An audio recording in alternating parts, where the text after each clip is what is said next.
আসসালামু আলাইকুম সুপ্রিয় শিক্ষার্থীবৃন্দ, সবাইকে জানাচ্ছি আসসালামু আলাইকুম।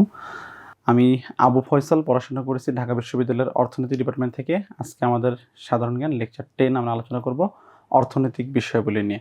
তোমাদের যে লেকচার 10-এ তোমরা যারা ইন্টারমিডিয়েটে ইকোনমিক্স পড়েছো তারা আজকের এই লেকচার ভালো বুঝবা আশা করি। যারা পড়ি নাই তাদের জন্য টেনশন করার কিছু নাই, আমরা আছি তোমাদেরকে বোঝানোর জন্য।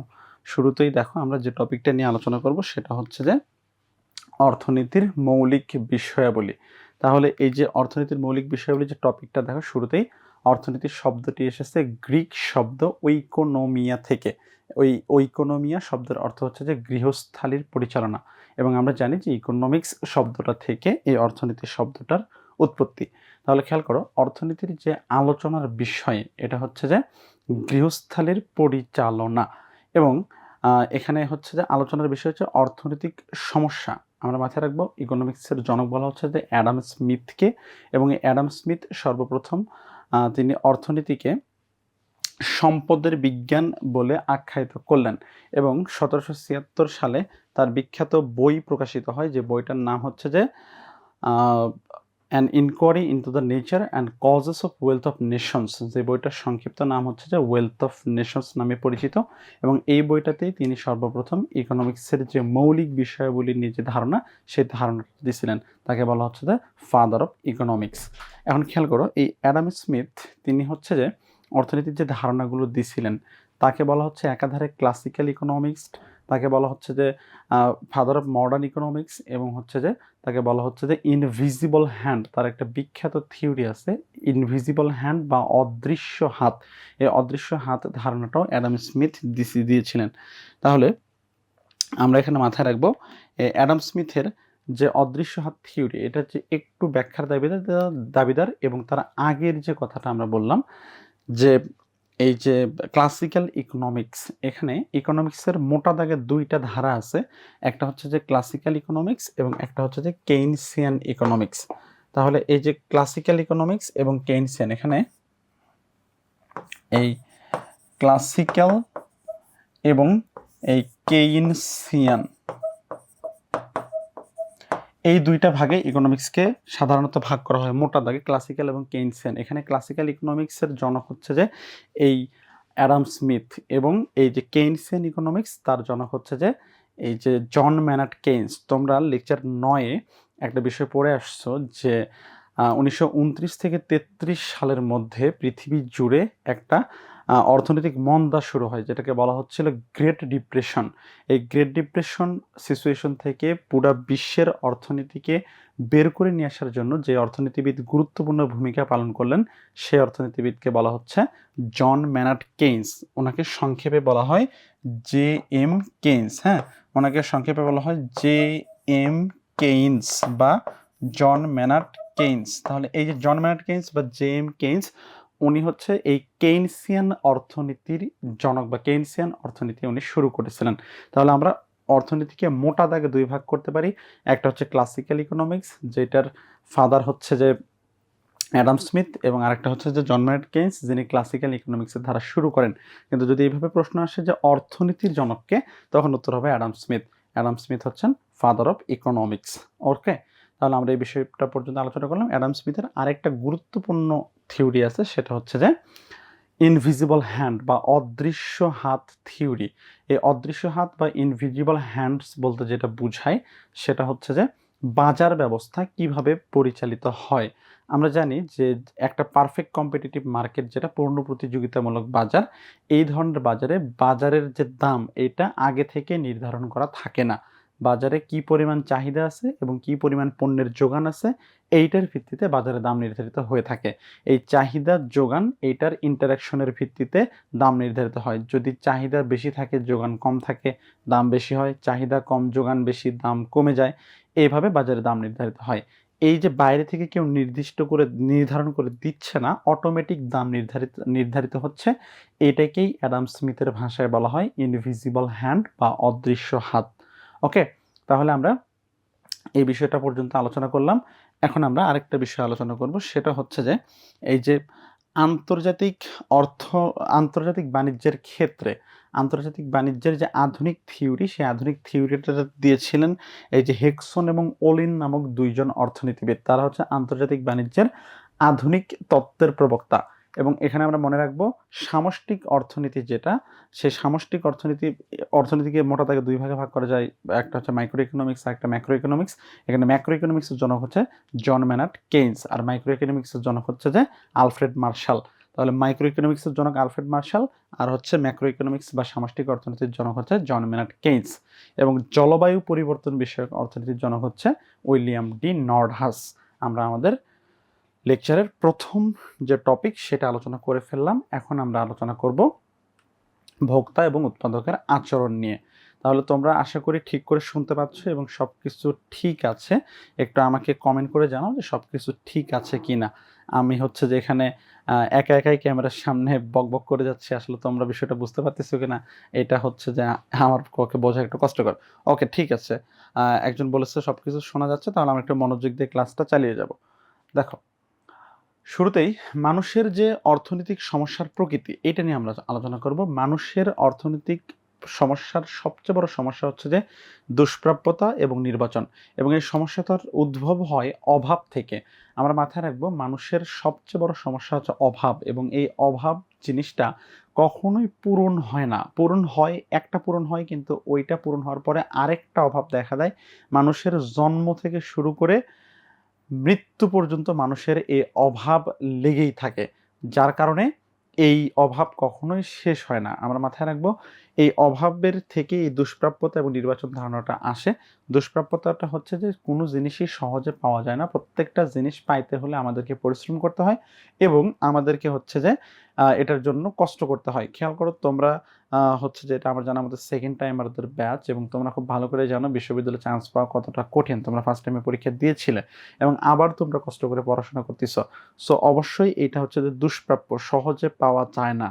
যদি সহজে পাওয়া যাইতো তাহলে তোমরা এই কোচিং করতে না। ফার্স্ট টাইমে অনেকে কোচিং করেছো, কিন্তু এই যে সেকেন্ড টাইমে এসে আবার কোচিং করতে না, তাহলে এত কষ্ট করার আমাদের দরকার ছিল না। তাহলে এই বিষয়গুলো, এবং পৃথিবীতে প্রত্যেকটা জিনিসই দুষ্প্রাপ্য। যেই জিনিস সহজে পাওয়া যায় সেটার কোনো ভ্যালু থাকে না, যেমন সূর্যের আলো, নদীর পানি, সমুদ্রের পানি, তারপরে মরুভূমির বালি, এগুলার আসলে কোনো মার্কেট প্রাইস নাই, কারণ এগুলো সহজেই পাওয়া যায়। আর আমাদের সবসময় নির্বাচন করতে হয়, আমাদের কখনোই এই যেহেতু সবকিছু দুষ্প্রাপ্য এবং এগুলোর জন্য আমাদেরকে ব্যয় করতে হয়, এই কারণে আমরা নির্বাচন সমস্যাটাতে পড়ি। আমরা সবসময় সিলেক্ট করতে হয় যে আমরা কি করব, কোথায় যাব, কি খাবো, আমরা কোথা থেকে কি কিনবো, কোন দোকান থেকে কিনবো, কত দামের মধ্যে কিনবো, এই সব কিছু আমাদেরকে সিলেক্ট করতে হয়। এইটাই হচ্ছে যে আমাদের নির্বাচন সমস্যা। এখানে খেয়াল করো, আমরা একটা বিষয় মাথায় রাখবো, যেহেতু এই দুষ্প্রাপ্যতা এবং নির্বাচন, প্রত্যেকটা ইন্ডিভিজুয়াল বা প্রত্যেকটা পার্সন চিন্তা করে যে আমাদের যে সীমিত সম্পদ, এই সীমিত সম্পদ ব্যবহার করে কিভাবে সর্বোচ্চ উৎপাদন করা যায়। প্রতিটা মানুষের লজিক্যাল, এবং প্রতিটা মানুষই চিন্তা করে যে সম্পদ সীমিত হলেও আমরা চেষ্টা করব সর্বোচ্চ উৎপাদনটা করার জন্য। তাহলে এই একটা দ্রব্যের সীমিত সম্পদ থাকা সত্ত্বেও কিভাবে মানুষ সর্বোচ্চ উৎপাদন করার চেষ্টা করে, এইটাকে যেই রেখার সাহায্যে দেখানো হয় সেটাকে বলা হচ্ছে উৎপাদন সম্ভাবনার রেখা। আমরা মাথায় রাখবো উৎপাদন সম্ভাবনার রেখা, বা বলা হচ্ছে প্রোডাকশন পসিবিলিটি কার্ভ। তাহলে আমরা একটু প্রোডাকশন পসিবিলিটি কার্ভটা দেখার চেষ্টা করব এবং এই কার্ভের যে বিহেভিয়ার, সেই বিহেভিয়ারটা জানার চেষ্টা করব। ওকে, তাহলে আমরা একটু দেখি এই প্রোডাকশন পসিবিলিটি কার্ভ দেখতে কেমন হয়ে থাকে সাধারণত। তাহলে দেখো, এই যে প্রোডাকশন পসিবিলিটি কার্ভ, এটা কেমন হয় আসলে। তাহলে এইটা হচ্ছে যে আমাদের ভার্টিক্যাল অ্যাক্সিস, এটা হরিজন্টাল অ্যাক্সিস। আমরা ভার্টিক্যাল অ্যাক্সিসে একটা পণ্য রাখবো এবং হরিজন্টাল অ্যাক্সিসে আরেকটা পণ্য রাখবো। তো আমরা আশা করি দেখতে পাচ্ছ ফিগার, একটু খাতায় ফিগারটা আঁকানোর চেষ্টা করো। আমি সবাইকে পরামর্শ দিব যে সবাই একটু খাতায় ফিগারটা আঁকায়। তাহলে আমরা দেখব এই ভার্টিক্যাল অ্যাক্সিসে আমরা একটা পণ্য নিয়ে আলোচনা করব, হরিজন্টাল অ্যাক্সিসে আরেকটা পণ্য নিয়ে আলোচনা করব। বা আলোচনার সুবিধার্থে আমরা ভার্টিক্যাল অ্যাক্সিসে রাখতেছি ধান এবং এই হরিজন্টাল অ্যাক্সিসে রাখতেছি আমরা আলু। তাহলে খেয়াল করো, এই যে একজন কৃষক, তার যে জমিটা আছে, কৃষক চেষ্টা করবে তার সেই জমিটার সর্বোচ্চ ব্যবহার করার মাধ্যমে সে ধান এবং আলুর বিভিন্ন কম্বিনেশন উৎপাদন করার জন্য। এখানে যেহেতু সম্পদ সীমিত, এই কারণে এই কৃষক চাইলেই তার পুরা জমিতে হচ্ছে যে ধান এবং আলু একই সাথে পুরা জমিতেই ধান এবং পুরা জমিতেই আলু সে উৎপাদন করতে পারবে না। এখানে তাকে অবশ্যই যদি সে চাইলে পুরা জমিতে ধান উৎপাদন করতে পারে, পুরা জমিতেই আলু উৎপাদন করতে পারে, কিন্তু দুইটা একই সাথে হবে না। তাহলে এখানে এই কৃষক যদি ধানকে প্রায়োরিটি দেয়, সে যদি চিন্তা করে তার পুরা জমিতে সে ধান লাগাবে, তাহলে এই কৃষক অবশ্যই এই বিন্দুতে উৎপাদন করবে। তার উৎপাদনের বিন্দু হবে তখন এইটা। হ্যাঁ, সেই কৃষকটা এই বিন্দুতে উৎপাদন করবে। এখান থেকে সে উৎপাদনের সিদ্ধান্তটা নিবে। তাহলে খেয়াল করো, এই বিন্দুতে সে ধান লাগাইছে এবং এই বিন্দুতে সে আলু লাগাবে। তাহলে এটা যদি আমরা একটু দেখি, এই যে এইটা হচ্ছে আমাদের প্রোডাকশন পসিবিলিটি কার্ভ বা পিপিসি। তাহলে এই কৃষক এই বিন্দুতে ধান উৎপাদন করার সিদ্ধান্ত নিবে এবং এই বিন্দুতে আলু উৎপাদন করার সিদ্ধান্ত নেবে। এখন কৃষক যদি মনে করে তার ধানটা সবচেয়ে বেশি জরুরি, তাহলে সে পুরাটা জমিতে ধান লাগাবে এবং উৎপাদনের সিদ্ধান্তটা হবে এই বিন্দুতে। এখন কৃষক যদি মনে করে তার পুরোটা জমিতেই তার আলু উৎপাদন করা জরুরি, তাহলে সে উৎপাদন করবে এই বিন্দুতে। এখানে একই সাথে পুরা জমিতে ধান এবং একই সাথে পুরা জমিতে আলু এটা উৎপাদিত হবে না।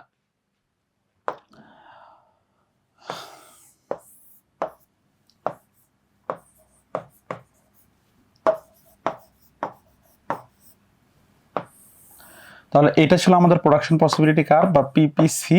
তাহলে কৃষক যদি পুরা জমিতে ধান উৎপাদন করতে চায়, তাহলে তাকে এই বিন্দুতে উৎপাদন করতে হবে। সে যদি চায় পুরা জমিতে আলু উৎপাদন করতে, তাহলে তাকে এই বিন্দুতে উৎপাদন করতে হবে। সে এই দুই বিন্দুর বাইরে যেতে পারবে না। এখন এই কৃষক যদি চিন্তা করে যে সে এই লাইনের বাইরে চলে যাবে, এই বিন্দুতে সে উৎপাদন করবে, তাহলে সে এই বিন্দুতে উৎপাদন করতে পারবে না, কারণ এই বিন্দুটা হচ্ছে অর্জনযোগ্য বা ফিজিবল না, কারণ এখানে তার সম্পদ নাই। আবার এই কৃষক চাইলে এই বিন্দুর ভিতরে, মানে এই লাইনের ভিতরে উৎপাদন করতে পারে, এই পয়েন্টে উৎপাদন করতে পারে, কিন্তু এখানে উৎপাদন করলে তার সম্পদ অব্যবহৃত থেকে যাবে। এটা ইকোনমিক্সের ভাষায় এটাকেও ফিজিবল ডিসিশন বলা যাবে না। তাহলে এই কৃষক যেহেতু একজন লজিক্যাল মানুষ এবং সে চেষ্টা করছে তার জমিতে সর্বোচ্চ উৎপাদনটা করার জন্য, এই কারণে এই কৃষক অবশ্যই এই লাইনের ভেতরেই থাকবে এবং এই কারণে এই লাইনটাই তার সর্বোচ্চ উৎপাদন দেখায়। এটাকে বলা হচ্ছে যে উৎপাদন সম্ভাবনা রেখা বা প্রোডাকশন পসিবিলিটি কার্ভ। আমরা এই উৎপাদন সম্ভাবনা রেখা থেকে আরেকটা ধারণা আসে, সেটার নাম হচ্ছে যে সুযোগ ব্যয় ধারণা। আমরা মাথায় রাখবো এই সুযোগ ব্যয় ধারণাটা আসলে কি দেখায়। খেয়াল করো, এই সুযোগ ব্যয় ধারণা দেখায় যে এই সুযোগ ব্যয় ধারণাটা আমাদেরকে দেখায় যে একই সাথে কয়েকটা পণ্যের উৎপাদন। খেয়াল করো, আমাদের যেহেতু সময় এবং সম্পদ সীমিত, এই কারণে আমরা চাইলেই একই জমিতে অনেক বেশি উৎপাদন করতে পারি না। এখানে আমাদেরকে সিদ্ধান্ত নিতে হয় যে আমরা কতটুকু একটা পণ্য উৎপাদন করব বা কতটুকু আরেকটা পণ্য উৎপাদন করব।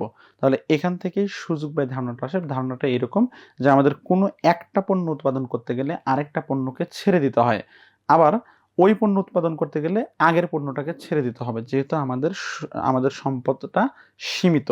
তাহলে এখানে যদি আমরা এটা একটু গ্রাফের সাহায্যে দেখি, তাহলে সুযোগ ব্যয় ধারণাটা ওই প্রোডাকশন পসিবিলিটি কার্ভ এই রেখা দ্বারা দেখানো যায়। দেখো, এইটা আমাদের প্রোডাকশন পসিবিলিটি কার্ভ এবং এখানে আমরা যদি আবার খেয়াল করো, এখানে যদি আবার ওই ধান এবং আলু নিয়ে আমরা কথা বলি, তাহলে কি আসবে?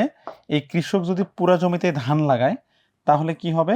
সে পুরা জমিতে ধান লাগাচ্ছে, তাকে আলুটাকে ত্যাগ করতে হচ্ছে, সে এখানে আলু লাগাতে পারছে না। আবার এই কৃষক যদি চিন্তা করে সে পুরা জমিতেই আলু লাগাবে, তাহলে সে ধান উৎপাদন করতে পারছে না। তাহলে পুরা জমিতে ধান উৎপাদন করার সুযোগ ব্যয় হচ্ছে পুরা জমিতে আলু লাগানো। তাকে যেটা ত্যাগ করতে হয়েছে সেটাকে আমরা বলছি সুযোগ ব্যয়। সে আলুকে ত্যাগ করছে, তাহলে আলু হচ্ছে এখানে ধান উৎপাদনের সুযোগ ব্যয়। আবার সে যদি পুরা জমিতে আলু লাগায়, তাহলে তাকে ধানকে ত্যাগ করতে হবে, তাহলে আলু উৎপাদনের সুযোগ ব্যয় হচ্ছে ধানকে ত্যাগ করা। আমরা আশা করি বুঝতে পেরেছি। তোমরা এই যে ক্লাস করছো, এখানে ক্লাস করার সুযোগ ব্যয় হচ্ছে যে ক্লাস করার সময়টাতে তোমার আর যত যা কিছু করার সুযোগ ছিল, তুমি চাইলে এই সময়টাতে মুভি দেখতে পারতা, তুমি চাইলে হচ্ছে যে গেম খেলতে পারতা, তুমি চাইলে আড্ডা দিতে পারতা, এই সব কিছু করা বাদ দিয়ে তুমি ক্লাস করছো। তার মানে ক্লাস করার সুযোগ ব্যয় হচ্ছে যে এই ক্লাস করার সময়টাতে তোমার আর যত যা কিছু করার সুযোগ ছিল সেইগুলো হচ্ছে যে ক্লাস করার সুযোগ ব্যয়। আশা করি সুযোগ ব্যয় বা অপরচুনিটি কস্ট ধারণাটা আমরা বুঝতে পেরেছি। ওকে, তাহলে এখান থেকে আরেকটা ধারণা আসে, তোমাদের লেকচার শিটে বলা আছে, খেয়াল করো। সেই ধারণাটা হচ্ছে যে আমাদের এই যে এই ধারণাটা হচ্ছে যে এই যে অর্থব্যবস্থার বৈশিষ্ট্য, বিভিন্ন অর্থব্যবস্থা কেমন দেখতে হয়। তাহলে দেখো, আমাদের এই বিভিন্ন অর্থনৈতিক ব্যবস্থাতে আমরা যে জিনিসটা আলোচনা করব,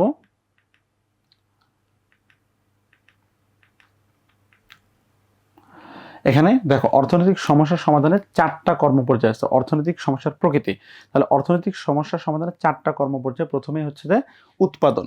তাহলে আমাদের প্রথমে যে কোনো জিনিস উৎপাদন করতে হবে, এবং এই উৎপাদন করলেই হবে না। আমরা মনে রাখবো উৎপাদন বলতে বোঝায় উপযোগ সৃষ্টি করা। তাহলে উপযোগ বলতে কি বোঝায় এটা একটু নিয়ে আলোচনা করতে হবে। উপযোগ জিনিসটাকে ইংরেজিতে বলা হচ্ছে ইউটিলিটি, এবং এই ইউটিলিটি ধারণাটা হচ্ছে যে আমাদের কোনো পণ্যের অভাব পূরণ করার ক্ষমতা। আমাদের যখনই কোনো কিছুর অভাব বোধ হয় আমরা সেটা কিনে নিয়ে আসি বা সেটা আমরা পাওয়ার চেষ্টা করি, এবং ওইটা পাওয়ার পরে সেইটার ব্যবহার করার মাধ্যমে আমরা ওই পণ্যের অভাব মিটিয়ে থাকি, এবং এই অভাব মেটানোর ক্ষমতাটাকেই বলা হচ্ছে উপযোগ। প্রত্যেকটা জিনিসের এইরকম উপযোগ আছে। তাহলে আমরা মূলত উৎপাদনের মাধ্যমে কোনো পণ্যের উপযোগ সৃষ্টি করে থাকি। তাহলে এই উৎপাদন বলতে বোঝায় উপযোগ সৃষ্টি করা। আমরা মনে রাখবো এই উৎপাদন বলতে বোঝায় উপযোগ সৃষ্টি করা। তাহলে খেয়াল করো, উৎপাদন বলতে বোঝায় উপযোগ সৃষ্টি করা। এবং শুধু উৎপাদন করলেই হবে না, আমাদেরকে অবশ্যই সেই পণ্যটা বিনিময় করতে হবে। বিনিময়টা কিভাবে হয়? বাজারে বিক্রি করার মাধ্যমে। এটা উৎপাদকের কাছ থেকে এটা বিক্রেতার কাছে পৌঁছায়, এবং পরবর্তীতে এখান থেকে বন্টন হয়। বন্টনটা কিভাবে হয়? বাজার থেকে যার যতটুকু প্রয়োজন সে ততটুকু কিনে আনার মাধ্যমে এখানে বন্টন হয়, এক্সচেঞ্জটা হয়। এখানে উৎপাদকের কাছ থেকে বাজারে আসে, বাজার থেকে ক্রেতার কাছে আসে বা ভোক্তার কাছে আসে। এবং সর্বশেষ পর্যায়ে হচ্ছে অর্থনৈতিক সমস্যার সমাধান, সেটা হচ্ছে ভোগ। আমরা মনে রাখবো ভোগ বলতে শুধু খাওয়াকে বোঝায় না। ভোগ বলতে প্রত্যেকটা বস্তুর যে ব্যবহার, সেই ব্যবহারটা করাকে ভোগ বলা হচ্ছে। এখানে প্রত্যেকটা বস্তুর ব্যবহার আছে। আমাদের যত বস্তু বা যত প্রোডাক্ট আমরা ব্যবহার করে থাকি, প্রতিটা প্রোডাক্টেরই এরকম আলাদা আলাদা ভোগ আছে, এবং আমরা সাধারণত উপযোগ বলতে এই ভোগকে বুঝিয়ে থাকি। এখন খেয়াল করো, আমরা আলোচনা করব এই বিভিন্ন অর্থনৈতিক সমস্যার বিভিন্ন অর্থনৈতিক ব্যবস্থা সম্পর্কে। আমাদের পৃথিবীতে 4 ধরনের অর্থনৈতিক ব্যবস্থা প্রচলিত আছে। শুরুতেই দেখো ধনতান্ত্রিক অর্থ ব্যবস্থা, বা হচ্ছে যে ক্যাপিটালিস্ট ইকোনমি। এটার আরেক নাম হচ্ছে যে পুঁজিবাদী অর্থ ব্যবস্থা। যে পুঁজিবাদী অর্থ ব্যবস্থার প্রধান বৈশিষ্ট্য হচ্ছে যে সম্পদের ব্যক্তি মালিকানা থাকবে। আমরা মনে রাখবো ধনতন্ত্র বা পুঁজিবাদের উৎপত্তি হয়েছে ইউরোপে, এবং এটা বিকশিত হয়েছে আমেরিকাতে, এবং এটা ইউরোপেও এখনো ধনতন্ত্র প্রচলিত আছে। এই যে খেয়াল করো ধনতন্ত্রের বৈশিষ্ট্যগুলো কি? সম্পদের ব্যক্তি মালিকানা থাকবে, এখানে সর্বোচ্চ স্বাধীনতা থাকবে একজন ভোক্তার, এবং এখানে ভোক্তার সর্বোচ্চ স্বাধীনতা, স্বয়ংক্রিয় দাম ব্যবস্থা থাকবে, যেটা ওই যে একটু আগে আলোচনা করলাম অ্যাডাম স্মিথের ইনভিজিবল হ্যান্ড থিওরিতে। এখানে বাইরে থেকে কেউ এসে দাম নির্ধারণ করে দিবে না, এখানে দামটা অটোমেটিক নির্ধারিত হবে বাজারের চাহিদা এবং যোগানের ইন্টারাকশনের মাধ্যমে। এটাকে বলা হচ্ছে যে কি? অটোমেটিক প্রাইস সিস্টেম বা স্বয়ংক্রিয় দাম ব্যবস্থা। এরপর দেখো এখানে কি থাকবে? অবাধ প্রতিযোগিতা থাকবে। এখানে প্রত্যেকটা ক্রেতা বিক্রেতা বা হচ্ছে যে ক্রেতাদের মধ্যে বিক্রেতাদের সাথে এখানে প্রতিযোগিতাটা অবাধ হবে। এখানে বাইরে থেকে কেউ এসে বাধা দিবে না, এবং এখানে সম্পদের সুষ্ঠু ব্যবহার থাকবে। এখানে শ্রমিককে শোষণ করার সুযোগ আছে এখানে। তারপরে উত্তরাধিকার সূত্রে অর্জন, মূলধন রপ্তানি এবং সম্পদের অসম বন্টন, এগুলো হচ্ছে যে ধনতন্ত্রের বৈশিষ্ট্য। ধনতন্ত্রের পরবর্তীতে যে আলাপটা, সেটা হচ্ছে যে সমাজতন্ত্র নিয়ে। তাহলে খেয়াল করো, এই ধনতন্ত্রের পরে আমরা কথা বলবো সমাজতান্ত্রিক অর্থনৈতিক ব্যবস্থা। এখানে স্লাইডে একটু উঠাইতে ভুল করছে, আমাদের লেকচার সেটা সুন্দর করে বলা আছে সমাজতান্ত্রিক অর্থ ব্যবস্থা বলতে। তাহলে এই সমাজতান্ত্রিক বা সোশ্যালিজম, এটাকে আরেকটা নাম বলা হচ্ছে যে কি? এটাকে আরেকটাতে বলা হচ্ছে যে কমিউনিজমও বলা হচ্ছে। তাহলে খেয়াল করো এখানে এই সমাজতন্ত্রের বৈশিষ্ট্য কি? এখানে ধনতন্ত্রের বৈশিষ্ট্য আমরা পড়লাম সম্পদের ব্যক্তি মালিকানা, কিন্তু এই যে সমাজতন্ত্রের ক্ষেত্রে এটা উল্টা হবে, এখানে সম্পদের রাষ্ট্রীয় মালিকানা থাকবে। ধনতন্ত্রের ক্ষেত্রে ভোক্তা স্বাধীন ছিল, কিন্তু সমাজতন্ত্রের ক্ষেত্রে ভোক্তা পুরোপুরি স্বাধীন না। এখানে ভোক্তার একটা লিমিটেশন থাকে এবং রাষ্ট্র এখানে হস্তক্ষেপ করবে।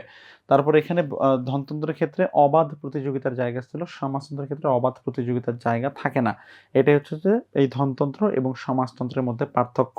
সমাজতন্ত্রের ক্ষেত্রে রাষ্ট্র লিমিটেশন তৈরি করে দেয়, রাষ্ট্র প্রত্যেকটা ভোক্তাকে একটা লিমিট সেট করে দেয়, ওই লিমিটের মধ্যেই কোনো ভোক্তাকে আচরণ করতে হয়। তাহলে আমরা এই সমাজতন্ত্র নিয়ে আলোচনা করলাম। মিশ্র অর্থনৈতিক ব্যবস্থা হচ্ছে ধনতন্ত্র এবং সমাজতন্ত্রের মিশ্রণ, যেখানে ধনতান্ত্রিক অর্থ ব্যবস্থাও থাকবে আবার মিশ্র অর্থনৈতিক ব্যবস্থা থাকবে। এই উভয় প্রকার অর্থনৈতিক ব্যবস্থার মিশ্রণ হচ্ছে যে মিশ্র অর্থনৈতিক ব্যবস্থা। আমাদের বাংলাদেশে এই মিশ্র অর্থনৈতিক ব্যবস্থা এটা প্রচলিত আছে। আমাদের বাংলাদেশে মার্কেট সিস্টেমটা নরমালি স্বাধীন। এখানে সাধারণত সরকার হস্তক্ষেপ করে না। এখানে অবাধ প্রতিযোগিতা সাধারণত বিদ্যমান, কিন্তু যখন প্রয়োজন পড়ে তখন সরকার এখানে ইন্টারফেয়ার করে এবং সরকারের হস্তক্ষেপের মাধ্যমে অনেক সময় দাম নির্ধারিত হয়। অনেক সময় নিত্য প্রয়োজনীয় দ্রব্যের দাম এত বেশি বেড়ে যায় যে সরকারের হস্তক্ষেপের প্রয়োজন পড়ে, তখন সরকার এখানে হস্তক্ষেপ করার মাধ্যমে দাম নির্ধারণ করে। তখন এটাকে বলা হবে সমাজতান্ত্রিক অর্থ ব্যবস্থার বৈশিষ্ট্য। যেহেতু আমাদের মিশ্র অর্থনৈতিক ব্যবস্থা, সো সাধারণত আমাদের বাংলাদেশে এই হচ্ছে যে ধনতন্ত্র প্রচলিত, কিন্তু প্রয়োজন পড়লে সরকার যেহেতু ইন্টারফেয়ার করে, সো এটাকে বলা হচ্ছে মিশ্র অর্থনৈতিক ব্যবস্থা। আর ইসলামী অর্থনৈতিক ব্যবস্থার বৈশিষ্ট্য হচ্ছে যে এখানে সম্পদে হালাল হারামের বিধান থাকবে। এখানে আমাদের ধর্মের নিয়ম অনুযায়ী বাজার ব্যবস্থা পরিচালিত হবে, হালাল হারামের বিধান থাকবে। এখানে হচ্ছে যে সুদ ঘুষ মজুত করার কোনো সম্পদকে এগুলোকে বাতিল করা হয়েছে। এখানে জাকাত ভিত্তিক ওসর, তারপরে সাদকা, এগুলোকে উৎসাহিত করা হয়েছে এবং এভাবেই একটা দেশের অর্থনীতি পরিচালিত হবে। এটাই হচ্ছে এই ইসলামী অর্থনীতির মূল ব্যবস্থা। আমরা এখানে মাথায় রাখবো, আমাদের বাংলাদেশে যেহেতু মিশ্র অর্থনৈতিক ব্যবস্থা প্রচলিত, এটা আমরা বলছি, কিন্তু যদি এভাবে প্রশ্ন আসে যে বাংলাদেশ প্রতিনিয়ত কোন অর্থনৈতিক ব্যবস্থার দিকে ধাবিত হচ্ছে, তখন আমরা উত্তর করব বাজার অর্থনীতির দিকে। বাংলাদেশ প্রতিনিয়ত বাজার অর্থনীতির দিকে ধাবিত হচ্ছে, মানে বাংলাদেশ এই সরকার ইন্টারফেয়ার করার কম চেষ্টা করছে। যে যত কম ইন্টারফেয়ার করা যাবে, মার্কেট যতটা স্বাধীন হবে, ততটাই একটা দেশের অর্থনীতিটা চাঙ্গা হবে।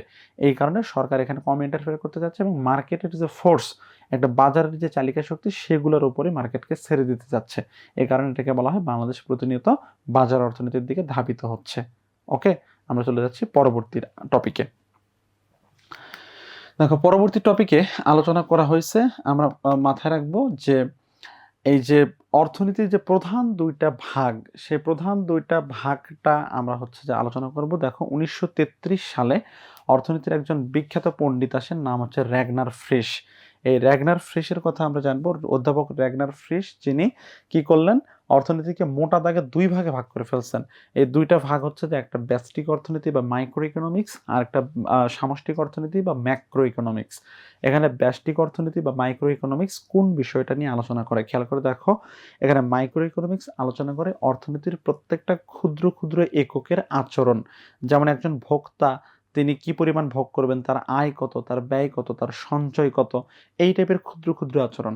আবার একটা ফার্মের বিষয় হতে পারে যে একটা ফার্মের উৎপাদন কত, ফার্মের ব্যয় কত, ফার্মের আয় কত, ফার্মের সঞ্চয় কত, এই টাইপের যে ক্ষুদ্র ক্ষুদ্র একক, একজন ভোক্তা, একটা ফার্ম, একজন ইন্ডিভিজুয়াল, এই টাইপের যে ক্ষুদ্র ক্ষুদ্র ইউনিটের আচরণ নিয়ে যে অর্থনীতির যে শাখা আলোচনা করে, সেটাকে বলা হচ্ছে মাইক্রো ইকোনমিক্স। ওকে, আর ম্যাক্রো ইকোনমিক্স কি আলোচনা করে, খেয়াল করো। ম্যাক্রো ইকোনমিক্স আলোচনা করে অর্থনীতির সামগ্রিক বিষয়াবলী নিয়ে, যে একটা দেশের জাতীয় আয়, জাতীয় ব্যয়, জাতীয় সঞ্চয়, জাতীয় বিনিয়োগ, এইটা কেমন হবে।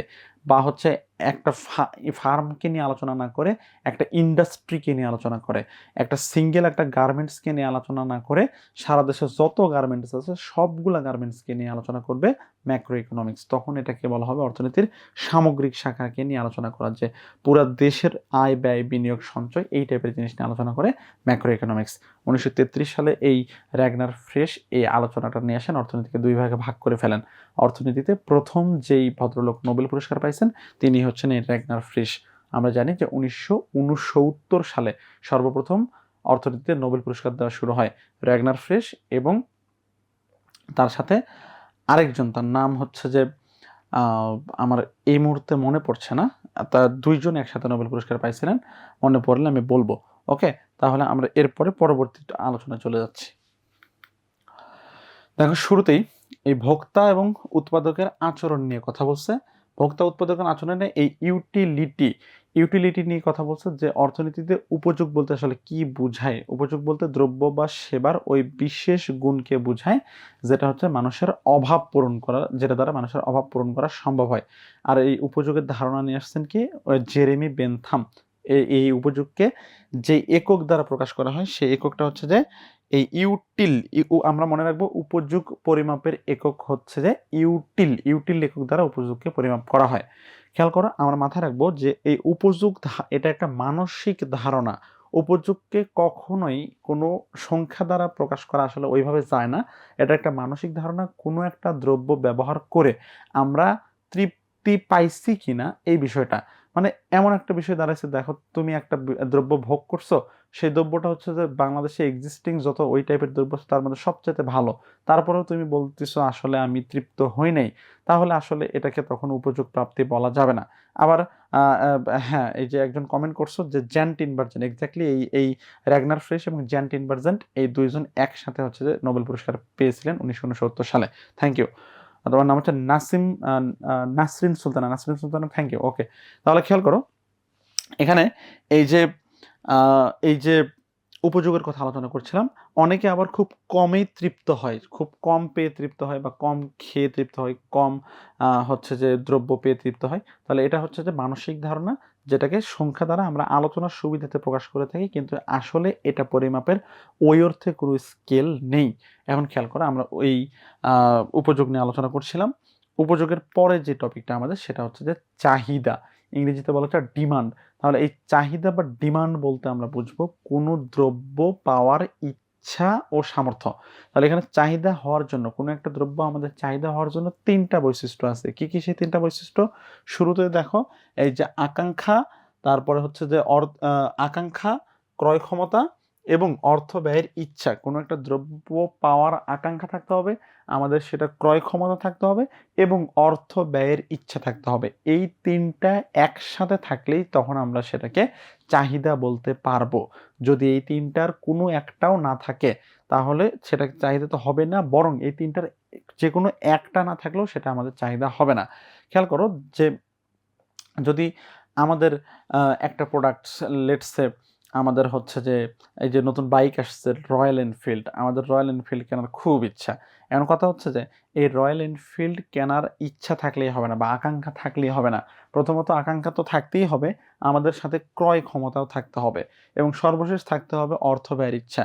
এখন তুমি চিন্তা করে দেখছো যে রয়্যাল এনফিল্ডের মার্কেট প্রাইস প্রায় 3.5 লাখ টাকার উপরে, এবং সর্বোচ্চ 5-7 লাখ টাকা পর্যন্ত। তুমি চিন্তা করে দেখছো এত দাম দিয়ে বাইক কেনার দরকার নেই, আমি একটা সাধারণ বাইক কিনলেই হচ্ছে। তাহলে এই যে বিষয়টা, তখনও চাহিদা হবে না। এই রয়্যাল এনফিল্ড তখনই আমাদের চাহিদা হবে যখন এই তিনটা একসাথে থাকবে, আকাঙ্ক্ষা থাকবে এবং ক্রয় ক্ষমতা থাকবে এবং অর্থ ব্যয়ের ইচ্ছা থাকবে। এখানে চাহিদার কিছু নির্ধারক আছে, কোন বিষয়গুলো চাহিদাকে নির্দেশ করে বা নির্ধারণ করে থাকে। খেয়াল করো, সেগুলো হচ্ছে যে এই যে দ্রব্যের দামের সাথে চাহিদার সম্পর্ক বিপরীত। আমরা এটা খুব ভালো করে জানি যে দাম যখন বৃদ্ধি পায় তখন চাহিদা কমে যায়, আবার দাম কমে গেলে চাহিদা বৃদ্ধি পায়। তাহলে এই যে দ্রব্যের দামের সাথে চাহিদার সম্পর্ক বিপরীত, তাহলে এই দ্রব্যের দাম চাহিদাকে নির্ধারণ করে থাকে। আবার একটা নির্ধারক কি, সেটা হচ্ছে যে মানুষের আয় যখন বৃদ্ধি পায় তখন চাহিদাও বৃদ্ধি পায়, আয় যখন কমে যায় তখন চাহিদাও কমে যায়। তার মানে মানুষের আয়ের উপরেও চাহিদা নির্ভর করে। তারপরে কি দেখো, এই যে ক্রেতার সংখ্যা, বাজারে যখন ক্রেতার সংখ্যা বেড়ে যায় তখন হচ্ছে যে চাহিদার সংখ্যাও বেড়ে যায়, আবার চাহিদার পরিমাণ বেড়ে যায়, ক্রেতার সংখ্যা কমে গেলে চাহিদার পরিমাণও কমে যায়। তারপরে কি আছে, সঞ্চয় প্রবণতা, মানুষজন যদি হঠাৎ করে বেশি কিপটা হয়ে যায় তখন চাহিদার সংখ্যা কমে যাবে, মানুষ কিপটা হয়ে গিয়ে বেশি সঞ্চয় করে খায় কম, তখন কি হবে, চাহিদার পরিমাণটা কমে যাবে। আবার এই মানুষের জীবনযাত্রার মানের উপরে চাহিদা নির্ভর করে, যখন একজন মানুষের জীবনযাত্রার মানটা অনেক বেশি বৃদ্ধি পাবে তখন কি হবে, তার চাহিদার পরিমাণ বাড়বে, আবার জীবনযাত্রার মান কমে গেলে তার চাহিদার মানও কমে যাবে। তার মানে এই বিষয়গুলোর উপরে একজন ব্যক্তির চাহিদা নির্ভর করে থাকে। ওকে, এরপর দেখো আমরা পরবর্তী যে কথাটা বলবো, চাহিদার বিধি নিয়ে আলোচনা করবো। আমরা জানি যে দাম বাড়লে চাহিদা কমে যায় এবং দাম কমলে চাহিদা বেড়ে যায়। তাহলে এই যে দামের পরিবর্তনের সাথে চাহিদার পরিবর্তনের সম্পর্ক, এটা হচ্ছে বিপরীতমুখী সম্পর্ক বা নেগেটিভ রিলেশন, যেখানে দাম কমলে চাহিদা বাড়ে এবং দাম বাড়লে চাহিদা কমে।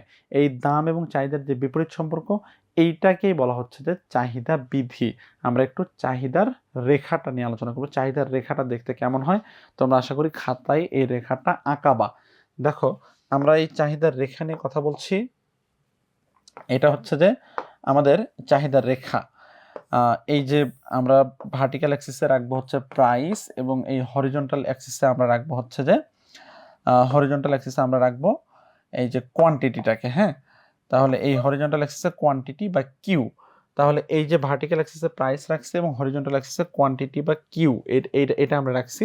এখন আমরা দেখব এখানে প্রাইসটা কিভাবে কাজ করে। আমরা একটা প্রোডাক্ট নিয়ে কথা বলতেছি, ধরো আমরা কথা বলতেছি মাংসের চাহিদা নিয়ে, বা হচ্ছে যে এই যে ইলিশ মাছের চাহিদা নিয়ে। তাহলে খেয়াল করে ইলিশ মাছের নর্মালি মার্কেট প্রাইস হচ্ছে যে 1500 টাকার আশেপাশে থাকে পার কেজি। এখন এই ইলিশ মাছের চাহিদা যখন 1500 টাকা কেজি, তখন একজন ভোক্তা তার চাহিদার পরিমাণ, লেটসে তার চাহিদার পরিমাণ হচ্ছে যে মাসে এই যে 2 কেজি, ধরো একজন ভোক্তা সে মাসে 2 কেজি ইলিশ খেয়ে থাকে। এখন ইলিশের দাম কোনো কারণে বৃদ্ধি পাইছে, ইলিশের দাম অনেক কারণে বৃদ্ধি পেয়ে থাকে। যখন ইলিশ আহরণে নিষেধাজ্ঞা দেওয়া থাকে তখন ইলিশের দাম বৃদ্ধি পায়। আবার হচ্ছে বৈশাখ মাস আসলে ওই পহেলা বৈশাখের আগে পরে ইলিশের দাম বৃদ্ধি পায়। তাহলে এই কারণে হঠাৎ করে দামটা বৃদ্ধি পেয়ে গেছে, দাম বৃদ্ধি পেয়ে ধরো যে এই 2000 টাকা কেজিতে চলে গেছে। এখন এই ইলিশের দাম যখন বৃদ্ধি পেয়ে 2000 টাকা কেজি হবে, আমরা একটু আগে পড়লাম যে দাম যখন বৃদ্ধি পায় তখন চাহিদার পরিমাণটা কমে যায়, তখন অটোমেটিক চাহিদার পরিমাণ কমে এই ভোক্তার 1 কেজিতে চলে আসবে। তাহলে কেন এটা হলো? কারণ এই ভোক্তার আয় বৃদ্ধি পায়নি। আমরা একটু আগে পড়লাম আয় বৃদ্ধি না পেলে চাহিদার পরিমাণটা কমে যায়, যেহেতু আয় বৃদ্ধি পায় না এই কারণে চাহিদার পরিমাণটা কমে গেছে। আবার কোনো কারণে যদি এই ভোক্তার আয়টা বৃদ্ধি পায় তাহলে কিন্তু চাহিদার পরিমাণ বৃদ্ধি পেত। এখন খেয়াল করো কোনো কারণে এই যে দামটা হচ্ছে কমে গেছে। দাম অনেক কারণে কমতে পারে। দাম কি কারণে কমতে পারে খেয়াল করো। এখানে ইলিশের যদি ইলিশের যখন ভরা মৌসুম চলে, অনেক বেশি ইলিশ ধরা পড়ছে, বাজারের সাপ্লাইটা অনেক বেশি, তখন কি হবে? এই দামটা কমে যাবে। দামটা কমে ধরো 1000 টাকা কেজিতে চলে আসছে, এই যে 1000 টাকা কেজি এখন দাম। তাহলে 1000 টাকা কেজিতে যখন আসবে তখন এই ভোক্তার খাওয়ার পরিমাণটা বা ভোগের পরিমাণটা অনেক বেশি বেড়ে যাবে। তখন কি হবে? এই দাম বৃদ্ধি পেয়ে 3 কেজিতে চলে গেছে চাহিদা বৃদ্ধি পেয়ে। তাহলে এখানে এই যে দাম যখন বৃদ্ধি পাচ্ছে তখন চাহিদার পরিমাণটা কমে যাচ্ছে, আবার দাম কমে গেলে চাহিদার পরিমাণটা বেড়ে যাচ্ছে। এইটাকে আমরা যে রেখার সাহায্যে দেখাতে পারি এটাকে বলা হবে চাহিদার রেখা। তাহলে আমরা একটু চাহিদার রেখা দেখি। এই যে যখন 1500 টাকা ছিল তখন আমাদের চাহিদার পরিমাণ ছিল 2 কেজি, যখন 2000 টাকা চাহিদার পরিমাণ 1 কেজি, 1000 টাকাতে চাহিদার পরিমাণ 3 কেজি। এই যে আমরা 3টা পয়েন্ট পাইলাম, এই 3টা পয়েন্টকে যদি আমরা অ্যাড করে ফেলি তাহলে আমরা পারবো ডিমান্ড কার্ভ বা চাহিদার রেখা। এবং এই চাহিদা রেখাটা বাম দিক থেকে ডান দিকে নিম্নগামী। খেয়াল করে দেখো, চাহিদা রেখা বাম দিক থেকে ডান দিকে নিম্নগামী হয়, এবং এই বাম দিক থেকে ডান দিকে নিম্নগামী হওয়ার কারণ হচ্ছে যে চাহিদার সাথে দামের যে নেগেটিভ সম্পর্ক, এই নেগেটিভ সম্পর্কের কারণেই চাহিদা রেখা বাম দিক থেকে ডান দিকে নিম্নগামী হয়। এই বিষয়টা আমরা মাথায় রাখবো। ওকে, তাহলে আমরা চাহিদা রেখে দেখলাম যেটা দামের সাথে চাহিদার বিপরীত সম্পর্ক প্রকাশ করে। এরপরে দেখো আমরা কথা বলবো এই চাহিদা রেখার চাহিদার যে হচ্ছে যে এই বিধিটা আমরা দেখলাম, এটা হচ্ছে যে চাহিদার নর্মাল কথা, যে চাহিদার হচ্ছে সাধারণ আলাপ। এটার কিছু ব্যতিক্রম আছে। ব্যতিক্রম কোন দ্রব্যগুলোর ক্ষেত্রে হয় দেখো, একটা দ্রব্যের নাম হচ্ছে গিফেন গুডস। গিফেন গুডস হচ্ছে যে স্যার রবার্ট গিফেন এই ধরনের দ্রব্যের কথা বলেছিলেন, এই কারণে গিফেন গুডস বলা হয়, বা এটাকে নিকৃষ্ট দ্রব্যও বলা হয়ে থাকে। কিছু কিছু গুডস আছে যেগুলোর হচ্ছে যে দাম বৃদ্ধি পেলে মানুষের চাহিদা কমে না, আবার দাম কমে গেলে মানুষের চাহিদার পরিমাণ বৃদ্ধি পায় না। যেমন নিত্য প্রয়োজনীয় দ্রব্য, এই নিত্য প্রয়োজনীয় দ্রব্যের ক্ষেত্রে দাম বৃদ্ধি পেলেও চাহিদার পরিমাণ আগের মতো থাকে, দাম কমে গেলেও চাহিদার পরিমাণ আগের মতো থাকে। যেমন চাল, ডাল, তেল, লবণ, পেঁয়াজ, মরিচ, এই টাইপের যে পণ্যগুলো, এইগুলা মানুষ দাম কমলেও যে পরিমাণে খাবে, দাম বৃদ্ধি পেলেও একই পরিমাণে খাবে। এই কারণে এই ধরনের পণ্যের ক্ষেত্রে চাহিদার যে বিধি, ওই দাম বাড়লে চাহিদা কমে, দাম কমলে চাহিদা বাড়ে, ওইটা কাজ করে না। তাহলে এই নিত্য প্রয়োজনীয় দ্রব্য, এটাকে বলা হচ্ছে গিফেন গুডস বা নিকৃষ্ট দ্রব্য। এই ধরনের দ্রব্যের ক্ষেত্রে চাহিদা বিধি কাজ করে না। আবার আরেক ধরনের দ্রব্য আছে, নাম হচ্ছে ভেবলেন গুডস। এই রবার্ট ভেবলেনের নাম অনুসারে এই ভেবলেন গুডসের নামকরণ করা হয়েছে। ভেবলেন গুডসের ক্ষেত্রে কি হয়, এখানে দাম বৃদ্ধি পেলেও চাহিদা কমে না। কারণ কি, ভেবলেন গুডসের গ্রাহক কারা বা কনজিউমার কারা? ভেবলেন গুডস হচ্ছে বিলাস বিলাসজাত দ্রব্য। বিলাসজাত দ্রব্য হচ্ছে যে এসি, ফ্রিজ, গোল্ড, ডায়মন্ড, এই টাইপের প্রোডাক্ট। তাহলে এই টাইপের প্রোডাক্ট যারা ব্যবহার করে তাদের সাধারণত ইনকাম লেভেল অনেক বেশি, এবং সেক্ষেত্রে দাম বৃদ্ধি পেলেও তাদের হচ্ছে যে কনজাম্পশন লেভেলে খুব বেশি প্রভাব পড়ে না, কারণ তাদের ইনকাম বেশি, দাম বৃদ্ধি পেলেও তারা হচ্ছে যে এটার কনজাম্পশন বা ভোগ কমিয়ে দেয় না, দাম বৃদ্ধি পেলেও তারা ভোগটা অব্যাহত রাখে। এই কারণে বলা হচ্ছে এই ধরনের ভেবলেন গুডস এটার ক্ষেত্রে এই চাহিদা বিধি কাজ করে না। ওকে, তাহলে আমরা এই ভেবলেন গুডসের কথা আলোচনা করলাম। এখানে চাহিদার সমীকরণ নিয়ে কথা বলছে। দেখো চাহিদার সমীকরণ নিয়ে যদি আমরা একটু আলোচনা করি, এই চাহিদার সমীকরণ হচ্ছে যে কিউ ইকুয়ালস টু এই ওয়াই মাইনাস ডি, তাই না? চাহিদার সমীকরণ Q equals to Q D equals to A minus BP. এখানে এই সমীকরণের বৈশিষ্ট্যটা খেয়াল করো, এ মাইনাস বিপি, এখানে এ আর বি, এই এ আর বি হচ্ছে কনস্ট্যান্ট বা ধ্রুবক, যেটার মান আগে থেকে দেয়া থাকে। আর এখানে পির মানটা হচ্ছে যে পিটা হচ্ছে যে ভেরিয়েবল বা চলক, এখানে পির মানটা পরিবর্তনশীল। এই সমীকরণটা আমাদেরকে দেখাচ্ছে পির মান, পি হচ্ছে প্রাইস, প্রাইসের সাথে কোয়ান্টিটি ডিমান্ড বা চাহিদার সম্পর্কটা কেমন।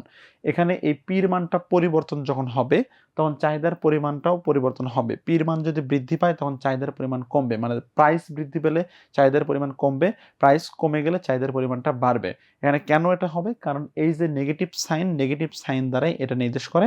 এখানে নেগেটিভ সাইন আমাদেরকে বোঝাচ্ছে দাম যখন কমে যাবে তখন হচ্ছে যে চাহিদার পরিমাণ বাড়বে, আর দাম যখন বেড়ে যাবে চাহিদার পরিমাণ কমবে। যদি এটা প্লাস সাইন হতো তাহলে এটা পজিটিভ রিলেশন হতো। ওকে, তাহলে আমরা এই বিষয়টা জানলাম। এখানে এই এ আর বিটা কি কাজ করে, এখানে একটা বিষয় উল্লেখ্য যে এই যে এর মান অলওয়েজ গ্রেটার দেন 1 হবে, আর এই যে বির মান এটা হবে 0 থেকে 1 এর মধ্যে। তাহলে এর মান কি হবে? 1 এর চাইতে বেশি, এবং বি যেটা এটার মান হবে 0 থেকে 1 এর মধ্যে। 0 থেকে 1 এর মধ্যে হলে এটা 0.1, 0.2 বা 0.3, এভাবে 0.9 পর্যন্ত হতে পারে। এই জিনিসটা আমরা মাথায় রাখবো। ওকে, এরপরে আসো আমরা পরের টপিক নিয়ে আলোচনা করব। পরের টপিকে এখানে পরিবর্তক দ্রব্য এবং পরিপূরক দ্রব্যের কথা বলছে। পরিবর্তক দ্রব্য এবং পরিপূরক দ্রব্যের বিশেষত্ব কি? পরিবর্তক দ্রব্য হচ্ছে একটা দ্রব্যের পরিবর্তে আরেকটা দ্রব্য ব্যবহার করা যায়, এই টাইপের দ্রব্য, এটাকে বলা হচ্ছে পরিবর্তক দ্রব্য। আর পরিপূরক দ্রব্য হচ্ছে যে একটাকে ছাড়া আরেকটা চলে না। যেমন ইলেকট্রিসিটি ছাড়া ফ্যান চলে না, ইলেকট্রিসিটি ছাড়া লাইট চলে না। তাহলে ইলেকট্রিসিটি আর ইলেকট্রিসিটি আর লাইট এগুলো হচ্ছে পরিপূরক দ্রব্য। আর একটার পরিবর্তে আরেকটা ব্যবহার করা যায়, এই টাইপের পণ্যকে বলা হবে পরিবর্তক দ্রব্য। যেমন আমরা চায়ের পরিবর্তে কফি খেয়ে থাকি, চা আর কফি হচ্ছে পরিবর্তক দ্রব্য। আবার আমরা হচ্ছে যে আমরা ধরো যে সাইকেলের পরিবর্তে মোটর সাইকেল ব্যবহার করে থাকি, সাইকেল এগুলো পরিবর্তক দ্রব্য। কিন্তু তেল আর মোটর সাইকেল, পেট্রোলিয়াম আর মোটর সাইকেল, এই দুইটা পরিপূরক দ্রব্য, কারণ পেট্রোলিয়াম ছাড়া মোটর সাইকেল চলবে না। তাহলে এই টাইপের জিনিসকে বলা হয় পরিপূরক দ্রব্য আর পরিবর্তক দ্রব্য। আমরা আশা করি বিষয়টা বুঝতে পারছি।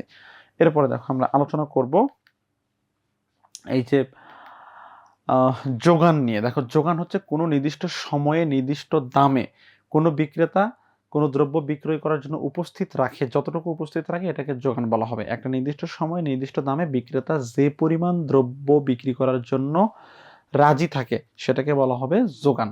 তাহলে খেয়াল করো এখানে যোগানের যে বিধি, আমরা চাহিদার ক্ষেত্রে বললাম যোগানের সাথে চাহিদার সাথে দামের সম্পর্ক বিপরীতমুখী বা নেগেটিভ রিলেশন, কিন্তু এই যোগানের সাথে দামের সম্পর্ক হচ্ছে যে পজিটিভ সম্পর্ক বা হচ্ছে সমমুখী সম্পর্ক। এখানে দাম যখন বৃদ্ধি পায় তখন যোগানটা কি হয়? যোগানটাও বৃদ্ধি পায়। আবার দাম যখন কমে যায় তখন যোগানটাও কমে যায়। এটা হচ্ছে পজিটিভ রিলেশন।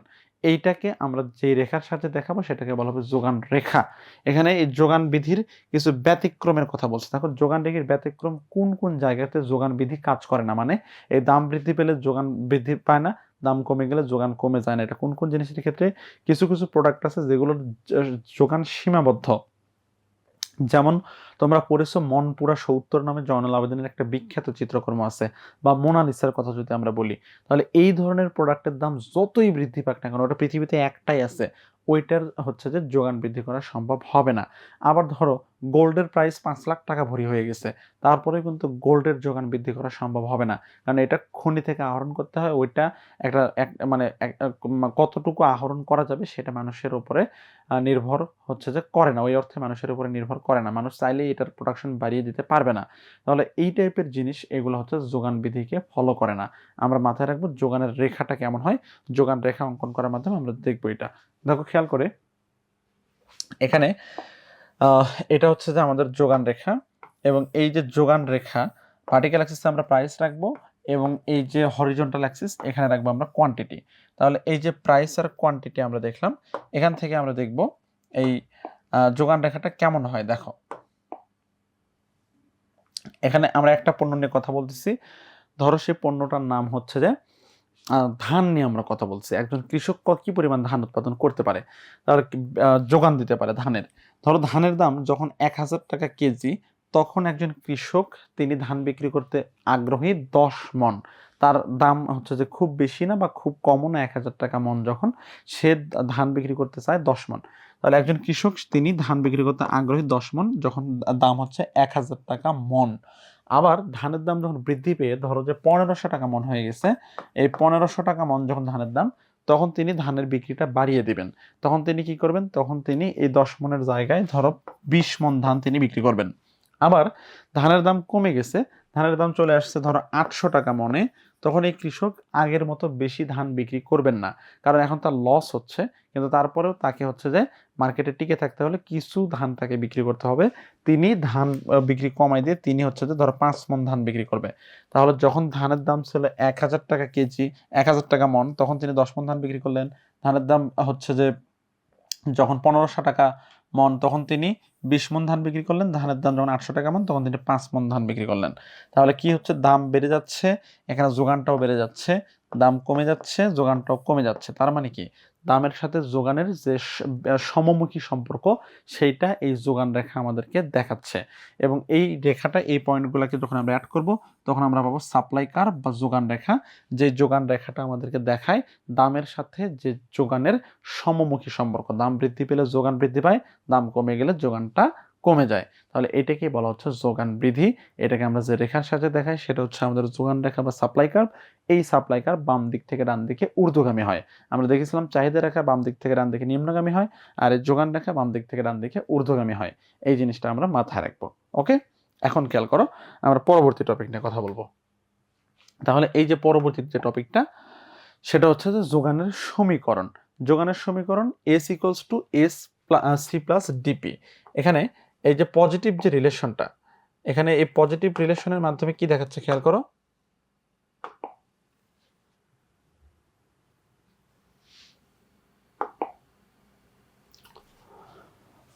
সরি একটু ঝামেলা হয়েছে, আমি একটু ঠিক করে নিই, আমাদের একটু সমস্যা হয়ে গেছিল। তাহলে খেয়াল করো, এই যে যোগান সমীকরণ, এটা যোগান সমীকরণটাকে বলা হচ্ছে এই যে সি প্লাস, যোগান সমীকরণটাকে বলা হচ্ছে এই যে সি প্লাস,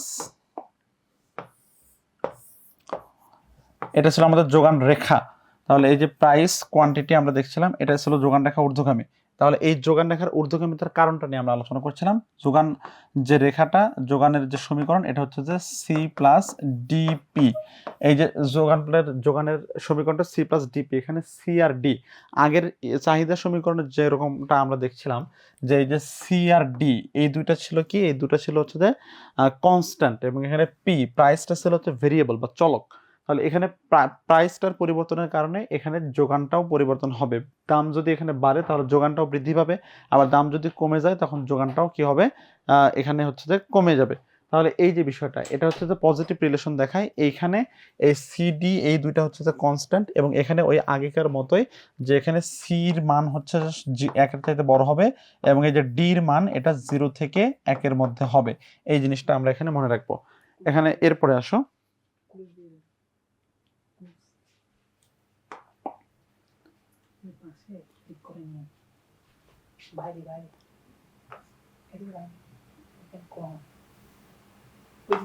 গুলো হচ্ছে দ্রব্যের নিজস্ব দাম, দামের উপরে যোগান নির্ভর করে। দাম যখন বৃদ্ধি পায় তখন যোগান হচ্ছে যে বৃদ্ধি পায়, দাম কমে গেলে যোগান কমে যায়। আবার এই যে দ্রব্যের চাহিদার উপরে যোগান নির্ভর করে, যখন হচ্ছে চাহিদা বৃদ্ধি পায় যোগান বৃদ্ধি পায়, চাহিদা কমে গেলে যোগান হচ্ছে কমে যায়। আবার এই যে সময়ের উপর নির্ভর করে, কিছু কিছু পণ্যের যোগান সময়ের উপরে নির্ভর করে। এখন কিন্তু শীতকাল চলে আসছে, বাজারে কিন্তু গ্রীষ্মকালীন যে জামাগুলো, এই জামাগুলোর যোগান কমে যাবে, শীতকালীন জামার যোগান বেড়ে যাবে। আবার এই যে এখন হচ্ছে যে ফ্যানের চাহিদা যেহেতু কমে গেছে, সো ফ্যানের যোগানটাও বাজারে কমে যাবে। আবার হচ্ছে ফ্যান, এসি এগুলোর হচ্ছে চাহিদা কমে যাওয়ার কারণে এটার যোগানও কমে যাবে। তার মানে পণ্যের যোগান সময়ের উপর নির্ভর করে। তারপরে খেয়াল করো, আবহাওয়ার প্রভাবের উপরে যোগান নির্ভর করে। অনেক সময় খারাপ আবহাওয়ার কারণে অনেক পণ্য নষ্ট হয়ে যায়, বিশেষ করে কৃষি পণ্যের ক্ষেত্রে। এই কৃষি পণ্যগুলো খারাপ আবহাওয়ার কারণে নষ্ট হয়ে গেলে তখন কি হয়, এই যোগানটাও কমে যায়। আবার আবহাওয়া ভালো থাকলে যোগানটাও বৃদ্ধি পায়। এখানে বিকল্প দ্রব্যের দামের পরিবর্তনের কারণে অনেক সময় যোগান বৃদ্ধি পায়। খেয়াল করো, যদি চিনির দাম এত বেশি বৃদ্ধি পায় তখন কিন্তু ধীরে ধীরে কি হবে, এই গুড় যেটা চিনির পরিবর্তক দ্রব্য গুড়, এই গুড়ের দামটা ধীরে ধীরে গুড়ের যে সাপ্লাইটাও বৃদ্ধি পাবে, কারণ বাজারে তখন গুড়ের চাহিদাটা বেড়ে যাবে। এরপরে বিক্রেতার সংখ্যার উপরে যোগান নির্ভর করে। যদি বিক্রেতার সংখ্যা বেশি হয় তখন যোগানও বেশি হয়, বিক্রেতার সংখ্যা কমে গেলে যোগান কমে যায়। আবার কর ও ভর্তুকির প্রভাব, কোনো পণ্যের উপরে যদি সরকার বেশি কর আরোপ করে তাহলে ওই পণ্যের সাপ্লাই বাজারে কমে যায়।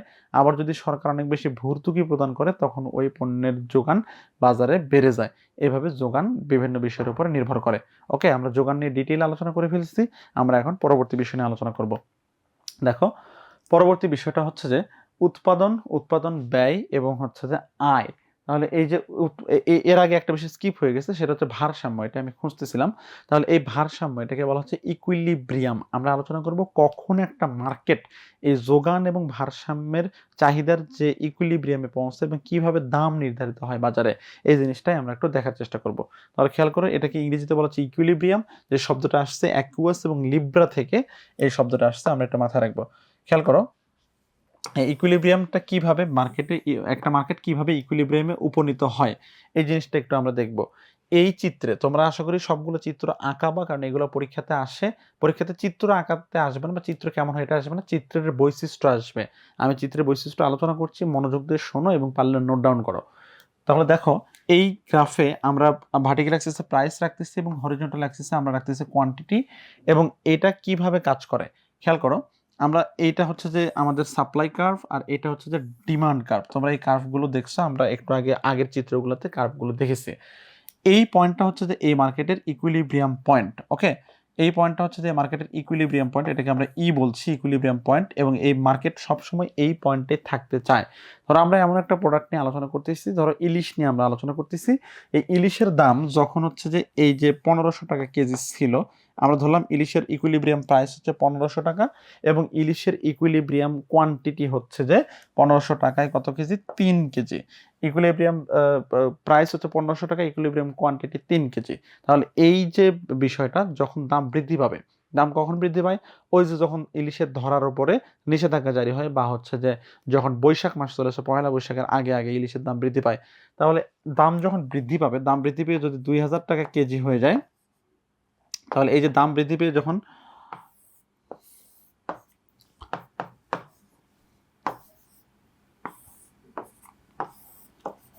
তাহলে এইটা ছিল আমাদের ইকুইলিব্রিয়াম প্রাইস আর ইকুইলিব্রিয়াম কোয়ান্টিটি। তাহলে এই যে এটা হচ্ছে ইকুইলিব্রিয়াম কোয়ান্টিটি ছিল 2 কেজি।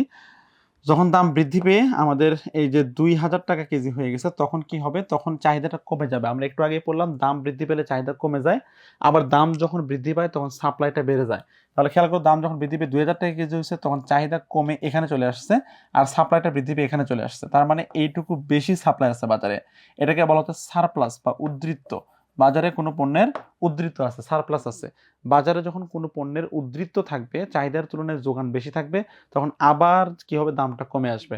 তাহলে এখানে চাহিদার তুলনায় যোগান এইটুকু বেশি থাকার কারণে দামটা আবার কমে এই পয়েন্টে চলে আসবে, আবার এই ইকুইলিব্রিয়ামে দাম চলে আসবে। আবার কোনো কারণে যখন দামটা কমে যাবে, আমরা জানি দাম কমে যায় বহু কারণে, যেমন এই যে ইলিশের যোগান যখন বৃদ্ধি পাবে বাজারে, বা মানুষ ইলিশ খাওয়া কমায় দিচ্ছে, তখন কি হবে, এই ইলিশের চাহিদাটা কমে যাবে বা ইলিশের দামটা কমে যাবে। দাম যখন কমে যায়, খেয়াল করো, দাম কমে চলে আসছে 1000 টাকা কেজিতে। দাম যখন কমে যায় তখন কি হয়, তখন হচ্ছে যে এই যে চাহিদা সাপ্লাইটা হচ্ছে যে কমে যায়। দাম যখন কমে যাবে, আমরা একটু আগেই পড়লাম দাম কমলে সাপ্লাই কমে, কিন্তু দাম কমলে চাহিদা বাড়ে। তাহলে এই যে দাম কমে গেছে, সাপ্লাইটা কমে আসছে, এই সাপ্লাই কমে এখানে আসছে, কিন্তু চাহিদা আছে বেশি, দাম কমলে চাহিদাটা বাড়ে। তার মানে বাজারে যোগানের তুলনায় চাহিদা বেশি। বাজারে যখন যোগানের তুলনায় চাহিদা বেশি আছে, তখন এটাকে বলা হয় শর্টেজ। হ্যাঁ, এই যে বাজারে শর্টেজ তৈরি হয়েছে বা হচ্ছে ঘাটতি তৈরি হয়েছে, বাজারে যখন কোনো একটা পণ্যের ঘাটতি থাকে, যখন চাহিদাটা যোগানের তুলনায় বেশি থাকে, ওই ওই সিচুয়েশনটাকে বলা হয় কি, এটা এটা হচ্ছে যে ঘাটতি। তাহলে এই ঘাটতি যখন থাকে তখন কি হবে, তখন এটার দামটা আবার বৃদ্ধি পাবে। বাজারে কোনো পণ্যের যোগানের তুলনায় চাহিদা বেশি থাকলে দামটা বৃদ্ধি পায়, তাহলে আবার এই দামটা বৃদ্ধি পেয়ে ইকুইলিব্রিয়ামে আসবে। তার মানে এই মার্কেটটা সবসময় এই ইকুইলিব্রিয়াম পয়েন্টে থাকার চেষ্টা করবে। এইটাই হচ্ছে যে এই যে আমরা একটু আগে যেটা বললাম ধনতন্ত্রের বৈশিষ্ট্য, স্বয়ংক্রিয় দাম ব্যবস্থা। এইভাবে চাহিদা এবং যোগানের ভারসাম্যের মাধ্যমে সবসময় দামটা এই 1500 টাকা কেজিতে থাকার চেষ্টা করবে, কোয়ান্টিটিতে থাকার চেষ্টা করবে এই 2 কেজিতে, এবং এভাবে মার্কেটটা নির্ধারিত হবে। এখানে কখনোই হচ্ছে যে খুব বেশি বেড়ে গিয়ে ওই 2000 টাকা কেজি ওইটাতে ফিক্সড হয়ে থাকবে না, বা 1000 টাকা কেজি এটাতে ফিক্সড হয়ে থাকবে না। এইটাই হচ্ছে যে সেই স্বয়ংক্রিয় দাম ব্যবস্থা, এইটাই হচ্ছে ওই অ্যাডাম স্মিথের ইনভিজিবল হ্যান্ড। আর এখানে যদি সরকার এসে নিয়ন্ত্রণ করে, সরকার এসে যদি বলে দেয় না আমাদের দেশে ইলিশ উৎপাদিত হয়, এত কেন দাম দিয়ে কিনতে হবে গ্রাহককে, ইলিশ সবসময় 500 টাকা কেজিতে বিক্রি করবা, তাহলে সরকার এসে এদের দাম নির্ধারণ করেছে, দেখো 500 টাকা কেজি। ওকে, তাহলে এই যে এই 500 টাকা কেজি সরকার দাম নির্ধারণ করে দিচ্ছে, মানে সরকার ইন্টারফেয়ার করে ফেলছে, তখন কি হবে, তখন এই মার্কেটটা আর ইকুইলিব্রিয়ামে থাকবে না। মার্কেটের যে নর্মাল মেকানিজম, এই মেকানিজমটা আর কাজ করবে না। গভর্নমেন্ট যখনই মার্কেট ইন্টারফেয়ার করে তখনই মার্কেটটা ফেল করে। ওকে, আমরা এই বিষয়টা আলোচনা করলাম। আচ্ছা, এরপরে আসো, এরপরের বিষয়টা আমরা আলোচনা করব, সেটা হচ্ছে যে এই যে ভোক্তা উৎপাদকের আচরণ আমরা আলোচনা করে ফেলছি। আমরা এখন কথা বলবো উৎপাদন ব্যয় এবং আয় নিয়ে। তাহলে এখানে উৎপাদন বলতে আমরা একটু আগে পড়লাম যে উপযোগ সৃষ্টি করাকে বোঝায়, এবং এখানে উৎপাদনের যে মূল উপকরণগুলো সেগুলো দেখো, ভূমি, শ্রম, মূলধন, সংগঠন, এগুলো হচ্ছে যে উৎপাদনের উপাদান। উৎপাদনের প্রধান উপাদান হচ্ছে ভূমি, শ্রম, মূলধন এবং সংগঠন।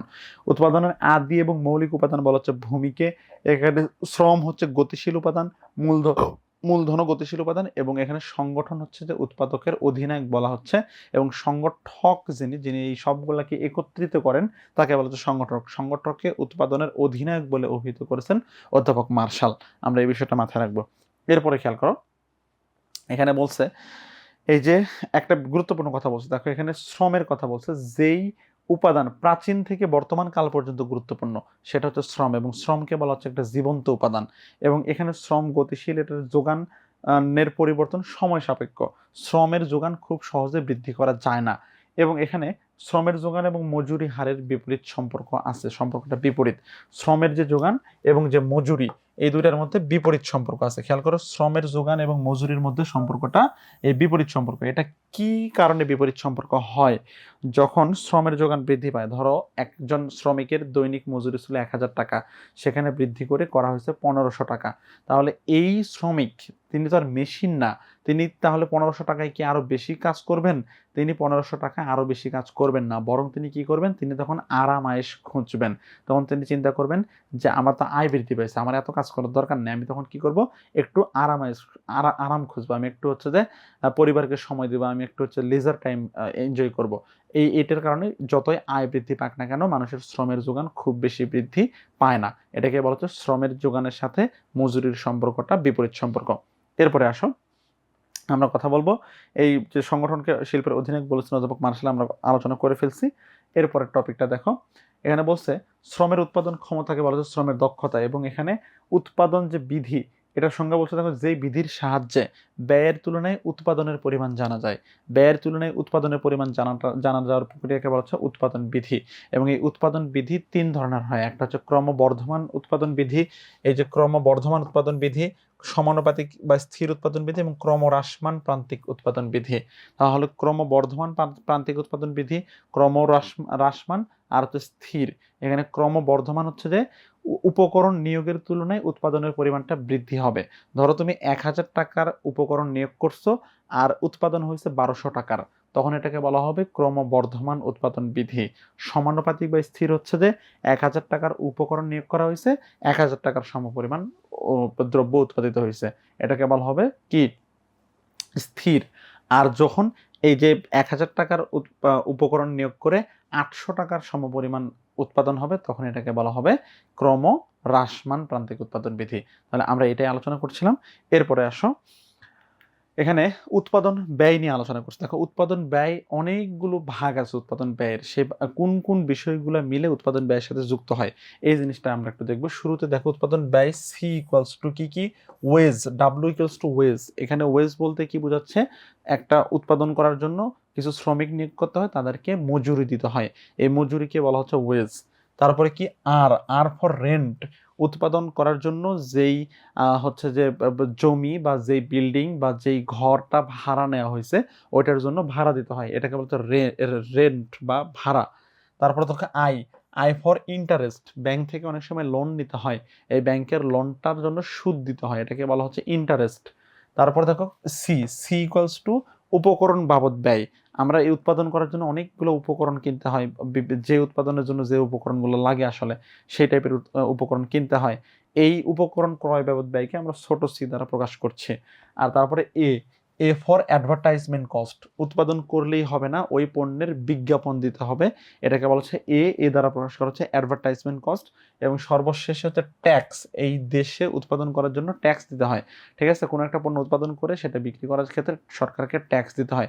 তার মানে এই সবগুলো মিলে শেষে গিয়ে হয় উৎপাদন ব্যয় বড় সি। ওকে, ক্যাপিটাল সি দ্বারা উৎপাদন ব্যয়কে প্রকাশ করা হয়, যেটার মধ্যে এই সবগুলো ইনক্লুডেড থাকে।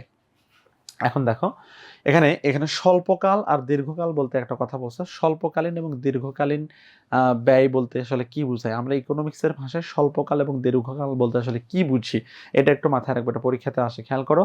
স্বল্পকাল বলতে অর্থনীতিতে বোঝায় সাধারণত যেই সময়ের মধ্যে উৎপাদনের উপকরণগুলো পরিবর্তন করা সম্ভব হয় না, যেই সময়ের মধ্যে উৎপাদনের উপকরণগুলো পরিবর্তন করা সম্ভব হবে না সেটাকে বলা হবে স্বল্পকাল। আর দীর্ঘকালে সবগুলো উপকরণই পরিবর্তনশীল, দীর্ঘকালে সবকিছুই পরিবর্তন করা সম্ভব, এই জিনিসটা আমরা মাথায় রাখবো। এরপরে দেখো এখানে এই যে এখানে ব্যয়টাকে দুই ভাগে ভাগ করা হচ্ছে। দেখো এই ব্যয়টাকে যে দুই ভাগে ভাগ করছে, এই total cost equals to fixed cost আর হচ্ছে যে variable cost, fixed cost plus variable cost. Total cost equals to fixed cost plus variable cost. তাহলে এই মোট ব্যয় ইকুয়ালস টু স্থির ব্যয় প্লাস পরিবর্তনশীল ব্যয়। তাহলে স্থির ব্যয় বা ফিক্সড কস্ট বলতে আসলে কি বোঝায়, যেই ব্যয়টা উৎপাদন হলেও করতে হয়, উৎপাদন না হলেও করতে হয়, উৎপাদন হলেও যে ব্যয়টা হবে, উৎপাদন না হলেও যে ব্যয়টা হবে, সেটাকে বলা হবে ফিক্সড কস্ট। আর ভেরিয়েবল কস্ট বা ভিসি বলতে বোঝায় শুধু উৎপাদন হলে যে ব্যয়টা হবে, উৎপাদন না হলে যে ব্যয়টা হবে না, সেটাকে বলা হবে ভেরিয়েবল কস্ট বা ভিসি। ওকে, আশা করি বিষয়টা বুঝতে পেরেছো। এখন এখানে যে তোমাদের এই এসটিসি এবং এসটিসি ইকুয়ালস টু টিএফসি এবং টিভিসি বলা আছে, এই এসটিসি বলতে হচ্ছে short run total cost equals to total fixed cost বা total variable cost. S equals to short run মানে ওই যে স্বল্পকালীন, আর যদি এল দেওয়া থাকে তাহলে আমরা বুঝবো লং রান বা দীর্ঘকালীন ব্যয়। ওকে, এখানে এস বলতে স্বল্পকালীন, এল বলতে দীর্ঘকালকে বোঝাচ্ছে, এই জিনিসটা আমরা মাথায় রাখবো।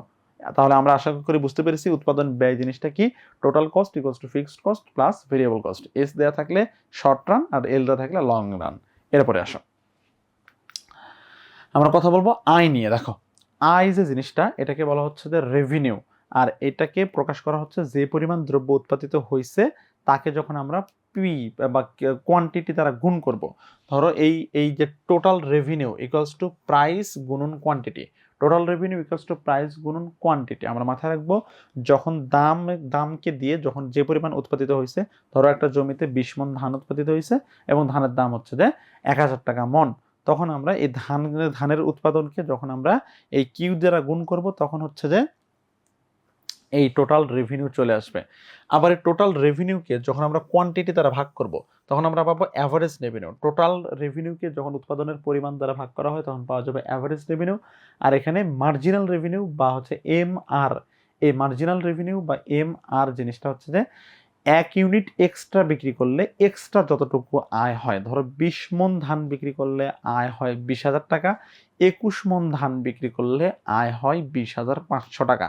তার মানে এই এক্সট্রা 1 ইউনিট বিক্রির আয় হচ্ছে যে 500 টাকা, এই 500 টাকাটাই হচ্ছে যে প্রান্তিক আয়। ওকে, প্রান্তিক আয়কে প্রকাশ করা হয় এই M R, marginal revenue equals to del T R over del Q. এখানে del equals to delta sign দ্বারা বোঝায় ডেল্টা সাইন কি প্রকাশ করে? ডেল্টা সাইন হচ্ছে পরিবর্তনের হার প্রকাশ করে, মানে এক্সট্রা উৎপাদন করার জন্য, এক্সট্রা বিক্রি করার জন্য। ডেল কিউ মানে এক্সট্রা বিক্রি করা হয়েছে, ডেল টি আর এক্সট্রা কতটুকু রেভিনিউ পাওয়া গেছে। তাহলে এক্সট্রা বিক্রি করার জন্য এক্সট্রা যতটুকু রেভিনিউ পাওয়া গেছে, এই দুইটার তুলনাকে বলা হচ্ছে মার্জিনাল রেভিনিউ।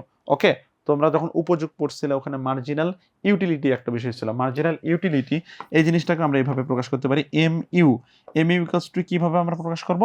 এ del T U over del Q, মানে কোয়ান্টিটি কনজাম্পশন পরিবর্তনের ফলে যতটুকু উপযোগের পরিবর্তন হয় সেটাকে বলা হবে সেটাকে বলা হবে মার্জিনাল উপযোগ বা মার্জিনাল ইউটিলিটি, যেটাকে আমরা এমইউ দ্বারা প্রকাশ করতে পারি। এভাবে আমরা এই রেভিনিউর আলোচনাটা করতে পারি। ওকে, এরপরে আসো আমরা কথা বলবো মার্কেট বা বাজার ব্যবস্থা নিয়ে। তাহলে এই বাজার ব্যবস্থা বলতে আমরা প্রথমে মাথায় রাখবো বাজারের ডেফিনেশন কি। বাজার বলতে কোনো নির্দিষ্ট স্থানকে বোঝায় না। ভালো করে শোনো, বাজার বলতে কোনো নির্দিষ্ট স্থানকে বোঝায় না। বাজার হচ্ছে একটা কনসেপ্ট। সেই কনসেপ্টটা কি? পণ্য ক্রয় বিক্রয় হলেই সেটা বাজার। পণ্য ক্রয় বিক্রয় হলেই সেটা বাজার, সেটা যেখানেই হোক না কেন। আমাদের কোনো একটা পণ্য ক্রয় করার জন্য মার্কেটেই যাইতে হবে সশরীরে, এটা নট নেসেসারি। ওকে, আমরা চাইলে সেটা ওই যে ইয়েতে অনলাইনে অর্ডার করেও আমরা কিনতে পারি। তাহলে মার্কেটে যাইতে হবে এমন কোনো কথা নেই, আমরা অনলাইন থেকে কোনো একটা প্রোডাক্ট কিনে ফেলতে পারি। তাহলে এটাকেই বলা হচ্ছে কি? বাজার। অনলাইনে একটা মার্কেট, তাই না? তাহলে বাজারের বলতে কোনো নির্দিষ্ট স্থানকে বোঝায় না, এটা হচ্ছে যে আমাদের ফার্স্ট কনসেপ্ট। এমন কথা হচ্ছে বাজারকে প্রতিযোগিতার ভিত্তিতে দুই ভাগে ভাগ করা হচ্ছে। একটা হচ্ছে যে এই যে পূর্ণ প্রতিযোগিতামূলক বাজার, আর একটা অপূর্ণ প্রতিযোগিতামূলক বাজার। তাহলে পূর্ণ প্রতিযোগিতামূলক বাজার বলতে আসলে কি বোঝায়? আমরা মনে রাখবো যেই বাজারে অসংখ্য ক্রেতা এবং অসংখ্য বিক্রেতা থাকে, অসংখ্য ক্রেতা অসংখ্য বিক্রেতা থাকবে, এবং এখানে পণ্যের দামটা আগে থেকে নির্ধারিত থাকবে না। পণ্যের দাম নির্ধারিত হবে ক্রেতা বিক্রেতার ইন্টারাকশনের মাধ্যমে, ক্রেতা বিক্রেতার মধ্যে দর কষাকষির মাধ্যমে দাম নির্ধারিত হবে। এটাকে বলা হবে পূর্ণ প্রতিযোগিতামূলক বাজার। আর এই ধরনের বাজারের এক্সাম্পল কি? কাঁচা বাজার, যত ধরনের কাঁচা বাজারের প্রোডাক্ট, মাছের বাজার, সবজির বাজার, এই টাইপের যত বাজার আছে সবগুলো পূর্ণ প্রতিযোগিতামূলক বাজার। কিন্তু ওই সেম প্রোডাক্ট, কাঁচা বাজারে যে প্রোডাক্টটা পাওয়া যায় ওইটা যদি তুমি সুপার শপ থেকে, স্বপ্ন থেকে বা মিনা বাজার থেকে কিনতে যাও, তখন এখানে আগে থেকে দাম নির্ধারণ করা থাকবে, এবং এই স্বপ্ন বা মিনা বাজারকে আমরা তখন কি বলতে পারবো না, তখন এটাকে পূর্ণ প্রতিযোগিতামূলক বাজার বলতে পারবো না। তাহলে যেই কাঁচা বাজারে দাম দর করার সুযোগ আছে, অসংখ্য ক্রেতা থাকে, অসংখ্য বিক্রেতা থাকে, একই ধরনের দ্রব্যের অনেকগুলো দোকান থাকে, এই ধরনের দোকানকে বলা হবে, এই ধরনের বাজারকে বলা হবে পূর্ণ প্রতিযোগিতামূলক বাজার। আর অপূর্ণ প্রতিযোগিতামূলক বাজার হচ্ছে যেখানে ক্রেতা এবং বিক্রেতার সংখ্যার লিমিটেশন থাকে। এখানে অসংখ্য ক্রেতা বা অসংখ্য বিক্রেতা থাকবে না। এখানে হয় ক্রেতা থাকবে একজন, বিক্রেতা থাকবে অসংখ্য, বা ক্রেতা দুইজন, বিক্রেতা অসংখ্য, ক্রেতা 4-5 জন, ক্রেতা অসংখ্য, বা বিক্রেতা একজন, ক্রেতা অসংখ্য, হ্যাঁ, বা বিক্রেতা অসংখ্য, ক্রেতা একজন। দাম সবগুলোর ক্ষেত্রে আগে থেকে নির্ধারণ করা থাকবে। এই ধরনের বাজারকে বলা হয় কি? অপূর্ণ প্রতিযোগিতামূলক বাজার। আমরা মনে রাখবো অপূর্ণ প্রতিযোগিতামূলক বাজারের যে ধরনই হোক না কেন সেখানে দাম আগে থেকে নির্ধারণ করা থাকে। এরপরে দেখো, এই যে বাজারের কথা বলছিলাম, এখানে পারফেক্ট কম্পিটিশনের ডেফিনেশন আলোচনা করছে। তারপরে দেখো এই যে বাজারকে কয়েকটা ভাগে ভাগ করছে, এই ছকটা একটু আমরা বোঝার চেষ্টা করবো। বাজারকে কতগুলো ভাগে ভাগ করছে দেখো। শুরুতেই স্থানীয় বাজার। স্থানীয় বাজার বলতে কোনো একটা পণ্যের ওই নির্দিষ্ট এলাকাতে যে ডিমান্ড আছে সেটাকে বোঝায়। ধরো খুলনা এলাকাতে প্রচুর পরিমাণ চিংড়ি উৎপাদিত হয়, তাহলে এই যে খুলনাতে চিংড়ির যে ডিমান্ড, এটাকে বলা হচ্ছে চিংড়ির স্থানীয় ডিমান্ড। এই খুলনা শহরে বা খুলনা জেলার মধ্যে যে ডিমান্ড, এটাকে বলা হবে চিংড়ির স্থানীয় বাজার। আবার এই চিংড়ির সারা দেশ জুড়ে যে চাহিদা আছে সেটাকে বলবো আমরা চিংড়ির জাতীয় বাজার। আবার চিংড়ির সারা দুনিয়া জুড়ে যে চাহিদা আছে সেটাকে বলা হবে চিংড়ির আন্তর্জাতিক বাজার। ওকে, তাহলে আমরা আসলে বাজারের যে এই আয়তনের ভিত্তিতে যে প্রকারভেদ, এটা আসলে বুঝতে পারছি আমরা। তারপরে দেখো সময়ের ভিত্তিতে বাজারের প্রকারভেদ। অতি স্বল্পকালীন বাজার, শুরুতেই বলছে অতি স্বল্পকালীন বাজার। এটার মিনিং হচ্ছে যে যেই বাজারটা একদিনের মধ্যেই শেষ হয়ে যায়। ওকে, কাঁচা বাজার, মাছের বাজার, এগুলো একদিনের মধ্যেই ভ্যানিশ হয়ে যায় মার্কেট থেকে, এটাকে বলা হবে অতি স্বল্পকালীন বাজার। আবার এই যে স্বল্পকালীন বাজার, হ্যাঁ, যেটা সাধারণত এক সপ্তাহের কম সময়ের মধ্যে শেষ হয়, যেমন বেকারি গুডসের কথা আমরা বলতে পারি এক সপ্তাহের কম সময়ের মধ্যে শেষ হয়ে যায়, বা এই টাইপের যত, বা মশলার বাজারের কথা বলতে পারি পেঁয়াজ, মরিচ, আদা, রসুন, এই টাইপের বিষয়, এগুলো এক সপ্তাহের কম সময়ের মধ্যে শেষ হয়ে যায়, এটাকে বলা হবে তখন অতি স্বল্পকালীন বাজার। আবার এই যে দীর্ঘকালীন বাজার সাধারণত 1 মাসের বেশি সময় বা হচ্ছে বা মোটামুটি 6 মাসের কম সময় যেটা থাকে, এটা কোন ধরনের মার্কেট খেয়াল করে, এই যে বাজারে এখন শীতের দ্রব্যগুলোর দাম বৃদ্ধি পাচ্ছে, দাম বা যোগান অনেক বেশি বৃদ্ধি পাচ্ছে, আর গ্রীষ্মকালীন দ্রব্যগুলোর যোগান কমে গেছে। তার মানে এই গ্রীষ্মকাল এটা কিন্তু আবার বেশি দিন থাকবে না, সামনে 3-4 মাস পরে আবার হচ্ছে যে গ্রীষ্মকালীন, যখন গ্রীষ্মকাল আসবে তখন গ্রীষ্মকালীন পণ্য বাজারে চলে আসবে। তার মানে এটাকে বলা হচ্ছে এই দীর্ঘকালীন বাজারের এক্সাম্পল। আর অতি দীর্ঘকালীন বাজার যেগুলোর কোনো লিমিটেশন থাকে না, যেই পণ্যগুলোর কোনো মেয়াদ থাকে না, যেমন রডের দোকান, সিমেন্টের দোকান, এই যে ফ্রিজ, টিভিতে হচ্ছে যে মোবাইল ফোন, এগুলোর আসলে কোনো মেয়াদ থাকে না, কখনো এক্সপায়ারি ডেট, রডের বাজারে রড কিনতে গিয়ে কেউ এক্সপায়ারি ডেট চেক করছে, এইরকম লোক আমি জীবনে তোমরা কখনো খুঁজে পাবে না। হ্যাঁ, কিন্তু তুমি দোকানে বিস্কিট কিনতে যাও, তুমি অবশ্যই এক্সপায়ারি ডেট চেক করছো, এটার এক্সপায়ারি ডেট আছে কি নাই। তার মানে এগুলো হচ্ছে যে স্বল্পকালীন বাজারের এক্সাম্পল, আর রড হচ্ছে দীর্ঘকালীন বাজার। ওকে, এই জিনিসটা আমরা মাথায় রাখবো। এখন দেখো, প্রতিযোগিতার ভিত্তিতে পূর্ণ প্রতিযোগিতামূলক এবং অপূর্ণ প্রতিযোগিতামূলক, আমরা পূর্ণ প্রতিযোগিতার ডেফিনেশন পড়ে ফেলেছি, আমরা বলবো অপূর্ণ প্রতিযোগিতামূলক বাজারের কথা। শুরুতেই দেখো, এই অপূর্ণ প্রতিযোগিতামূলক, এটার তো ডেফিনেশন বললামই যে অসংখ্য ক্রেতা অসংখ্য বিক্রেতা থাকবে না, এখানে ক্রেতা বা বিক্রেতার লিমিটেশন থাকে এবং বাজারের দাম আগে থেকে নির্ধারিত থাকে, তাহলে এটাকে বলা হবে অপূর্ণ প্রতিযোগিতামূলক বাজার। এটার অনেকগুলো প্রকারভেদ আছে। শুরুতেই দেখো একচেটিয়া বাজার। একচেটিয়া বাজার ইংরেজিতে বলা হয় মনোপলি মার্কেট। এই মনোপলি মার্কেটের ডেফিনেশন হচ্ছে যেই বাজারে একজন বিক্রেতা এবং অসংখ্য ক্রেতা থাকবে, ক্রেতাদের হাতে অন্য কোনো চয়েস থাকবে না, ক্রেতাকে বাধ্যতামূলকভাবে ওই একজন বিক্রেতার কাছ থেকেই কিনতে হবে, এবং দাম সবসময় নির্ধারিত থাকে, আগে থেকে দাম দর করার কোনো সুযোগ থাকে না। ওকে, এই ধরনের বাজারকে বলা হবে একচেটিয়া বাজার বা মনোপলি মার্কেট।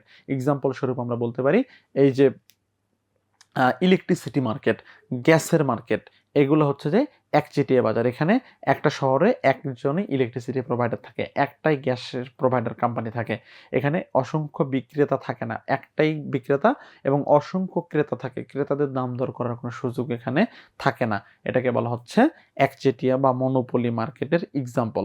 এবং মনোপলি মার্কেট এটা হচ্ছে যে কখনোই এরা কি করে না, অ্যাডভার্টাইজ করতে যায় না, কারণ এদের অ্যাডভার্টাইজ করার প্রয়োজন নেই, মানুষ বাধ্যতামূলকভাবে ওদের কাছেই গিয়ে কিনবে। ওকে, তাহলে আমরা একচেটিয়া বাজার আলোচনা করলাম।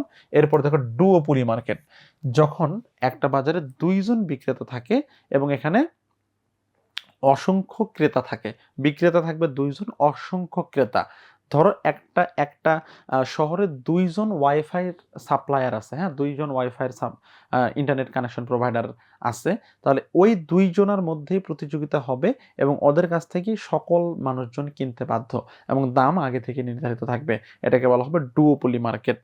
ওকে, তারপর দেখো এই যে একচেটিয়া প্রতিযোগিতামূলক বাজারের কথা আমরা আলোচনা করবো। একচেটিয়া প্রতিযোগিতামূলক বাজার বলতে বোঝানো হচ্ছে যেখানে অসংখ্য বিক্রেতা থাকবে, কিন্তু এখানে ক্রেতাও থাকবে অসংখ্য, আর এই বিক্রেতা অসংখ্য বলতে খুব বেশি না, এটা হচ্ছে একটা লিমিটেশনের মধ্যে থাকবে, ধরো যে 10-12 জন টাইপের হবে, এবং এখানে দাম আগে থেকে নির্ধারিত থাকবে, দাম কেউ ক্রেতা বিক্রেতার ইন্টারাকশনের ফলে নির্ধারিত হবে না, এবং এখানে এই একচেটিয়া ভাবে বিক্রি হবে, কিন্তু ওই বিক্রেতাদের মধ্যে প্রতিযোগিতা হবে।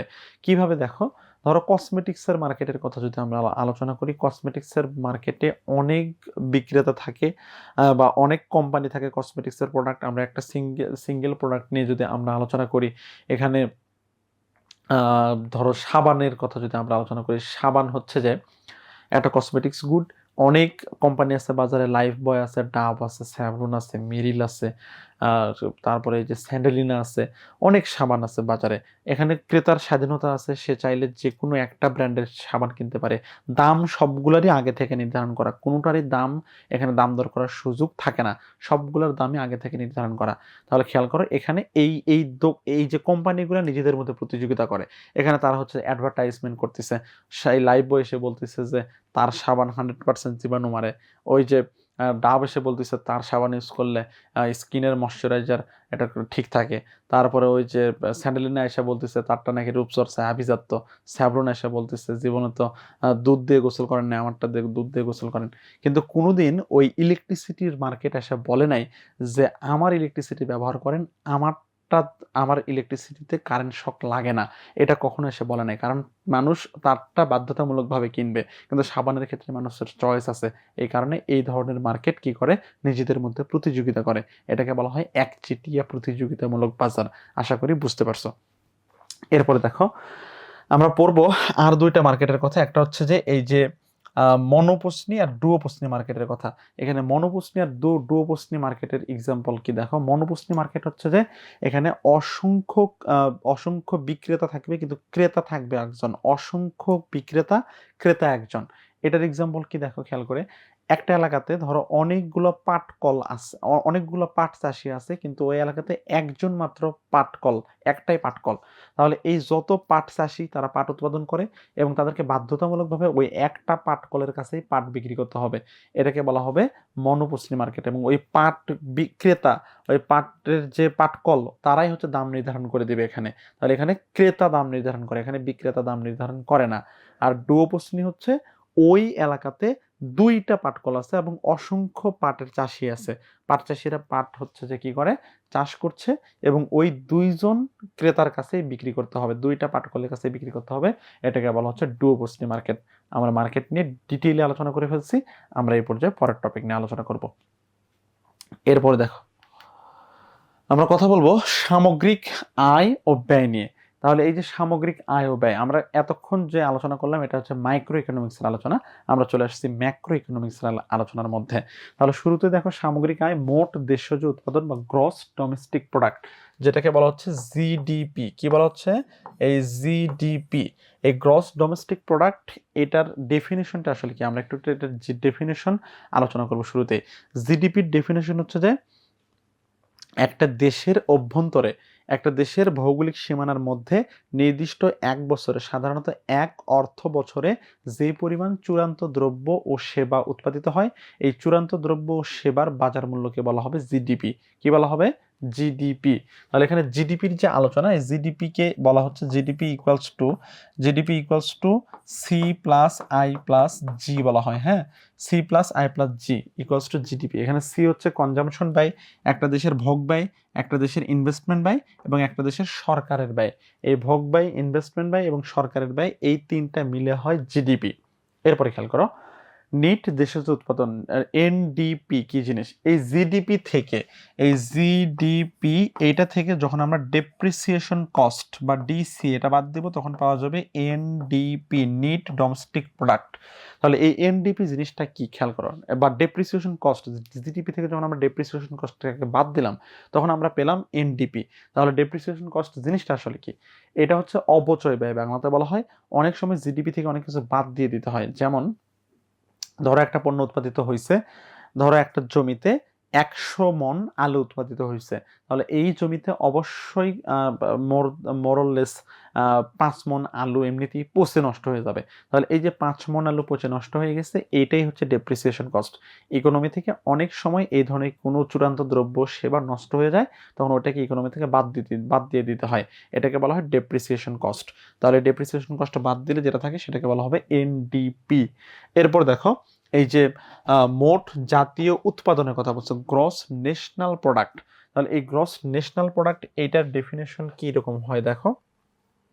এখানে এই গ্রস ন্যাশনাল প্রোডাক্ট, এটার ডেফিনেশন হয় এই যে জিএনপি, গ্রস ন্যাশনাল প্রোডাক্ট। তাহলে এই জিএনপি এটা কেমন হয়?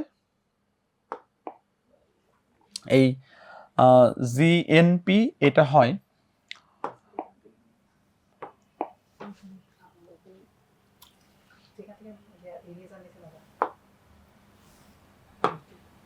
আচ্ছা। তাহলে এই যে জিএনপি, এই জিএনপি ইকুয়ালস টু কি বুঝায়? এটা ডেফিনেশন যদি আমরা আলোচনা করি, আগে ডেফিনেশন হচ্ছে যে একটা দেশের অভ্যন্তরে ওই দেশের নাগরিকরা যেই পরিমাণ দ্রব্য সেবা উৎপাদন করে, এটা হচ্ছে না জাতীয়তার সাথে সম্পর্কিত, গ্রস ন্যাশনাল প্রোডাক্ট। তাহলে ওই দেশের নাগরিকরা দেশের অভ্যন্তরে যে পরিমাণ দ্রব্য সেবা উৎপাদন করে এবং ওই দেশের নাগরিকরা দেশের বাইরে থেকে যে দ্রব্য সেবা উৎপাদন করে দেশে টাকা পাঠাচ্ছে এবং এই দেশ থেকে কিছু টাকা বাইরে চলে যাচ্ছে, অন্য দেশের নাগরিকরা এই দেশ থেকে টাকা নিয়ে যায়, তাহলে এটা তখন বাদ যায়। তাহলে এই জিএনপি ইকুয়ালস টু এই যে জিডিপি, এটার সাথে যোগ হবে কি, এটার সাথে যোগ হবে রেমিটেন্স। রেমিটেন্সকে এখানে আমরা এম দ্বারা প্রকাশ করে থাকি, এম যোগ হবে এবং এখান থেকে বাদ যাবে কি, এই দেশ থেকে যে টাকাটা মানুষ বাইরে নিয়ে যাচ্ছে।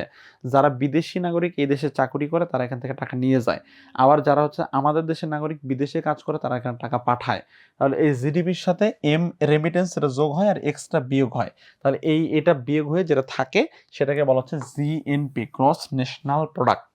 ওকে, এই গ্রস ন্যাশনাল প্রোডাক্ট থেকে আবার এই ডেপ্রিসিয়েশন কস্ট ডিসি যখন আমরা বিয়োগ করব তখন যেটা থাকবে সেটাকে বলা হবে নিট ন্যাশনাল প্রোডাক্ট, এনএনপি। এই নিট ন্যাশনাল প্রোডাক্ট বা হচ্ছে এনএনপি, এটা ওই ডেপ্রিসিয়েশন কস্ট আবার বাদ দিলে যেটা থাকে সেটাকে এনএনপি বলা হচ্ছে।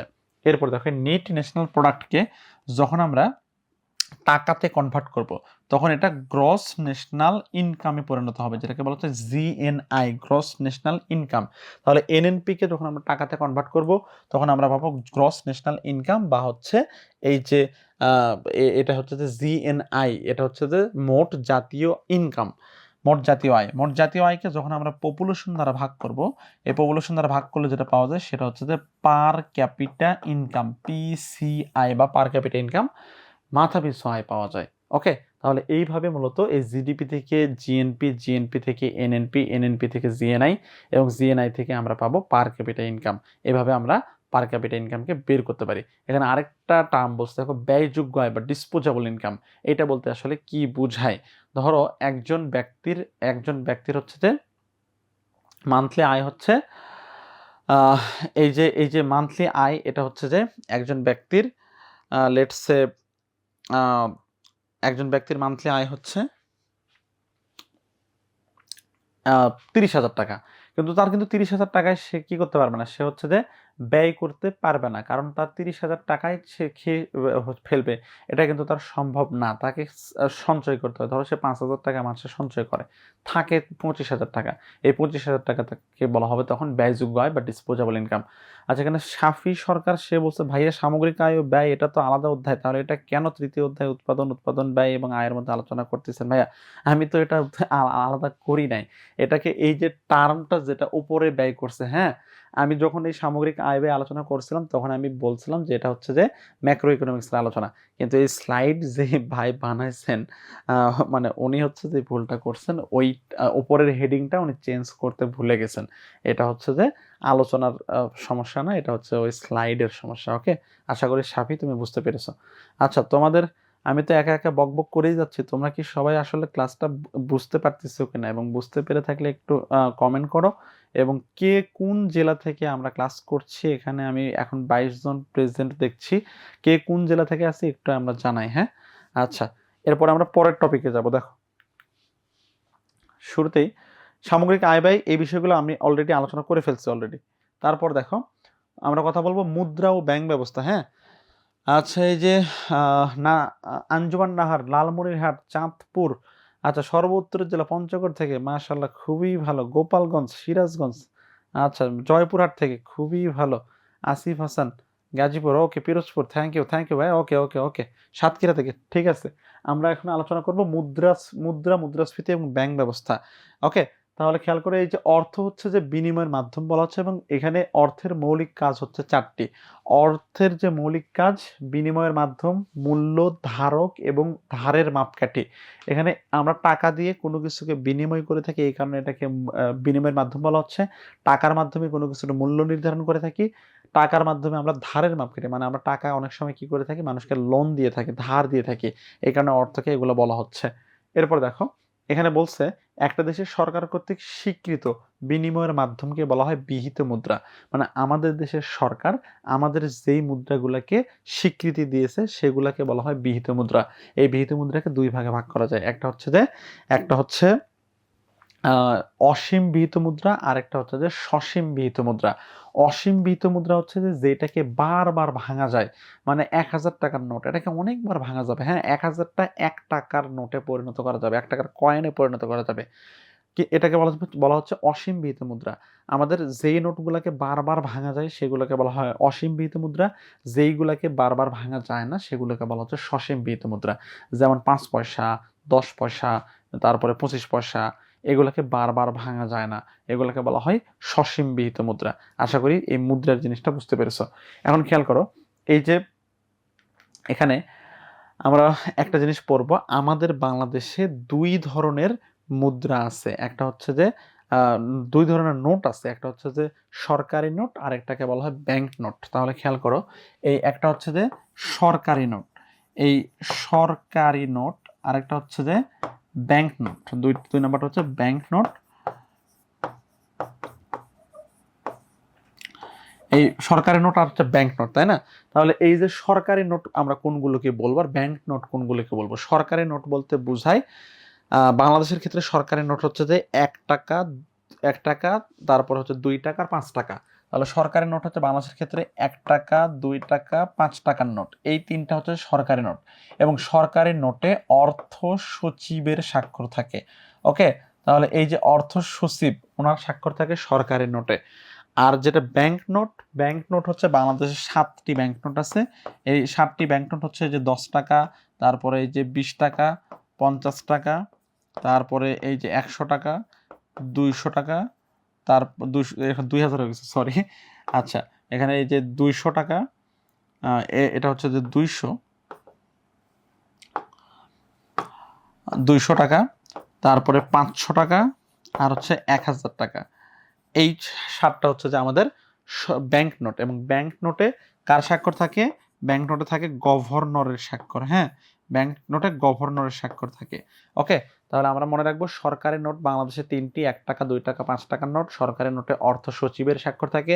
ব্যাংক নোট বাংলাদেশে 7টি, ব্যাংক নোটে স্বাক্ষর থাকে গভর্নরের স্বাক্ষর থাকে। বাংলাদেশ ব্যাংকের যিনি প্রধান দায়িত্বে থাকেন নির্বাহী, তাকে বলা হয় গভর্নর। তোমাদের একটু বলতে হবে বর্তমান গভর্নরের নাম কি। ওকে, কমেন্ট করে জানাও বর্তমান গভর্নরের নাম কি। আচ্ছা, এরপরে আসো আমরা পরের টপিক নিয়ে কথা বলবো। পরের টপিক হচ্ছে কর। তাহলে করের যে বিষয়টা কথা বলছে, কর হচ্ছে যে যেই টাকাটা নাগরিকরা সরকারকে বাধ্যতামূলকভাবে দিয়ে থাকে সেটাকে বলা হয় কর।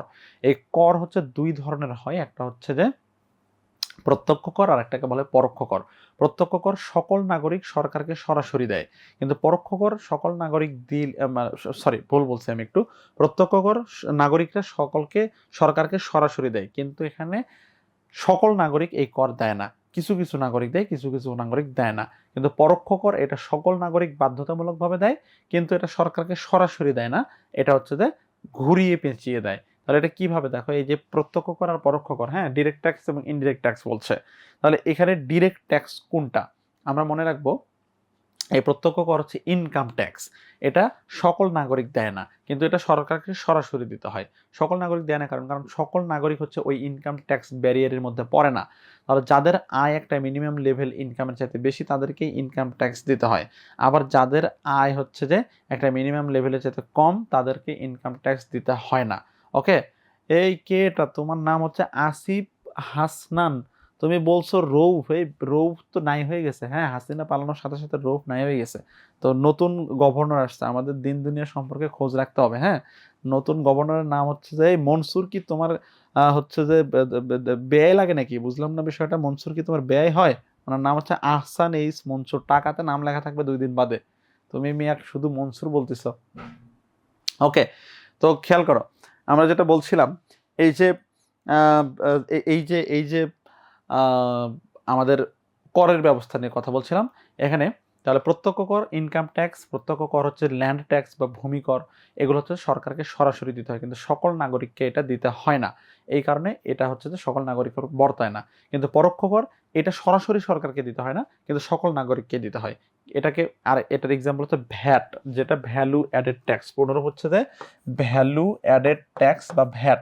এই ভ্যাট বা ভ্যালু অ্যাডেড ট্যাক্স এটা সকল নাগরিককে দিতে হয়। কিভাবে?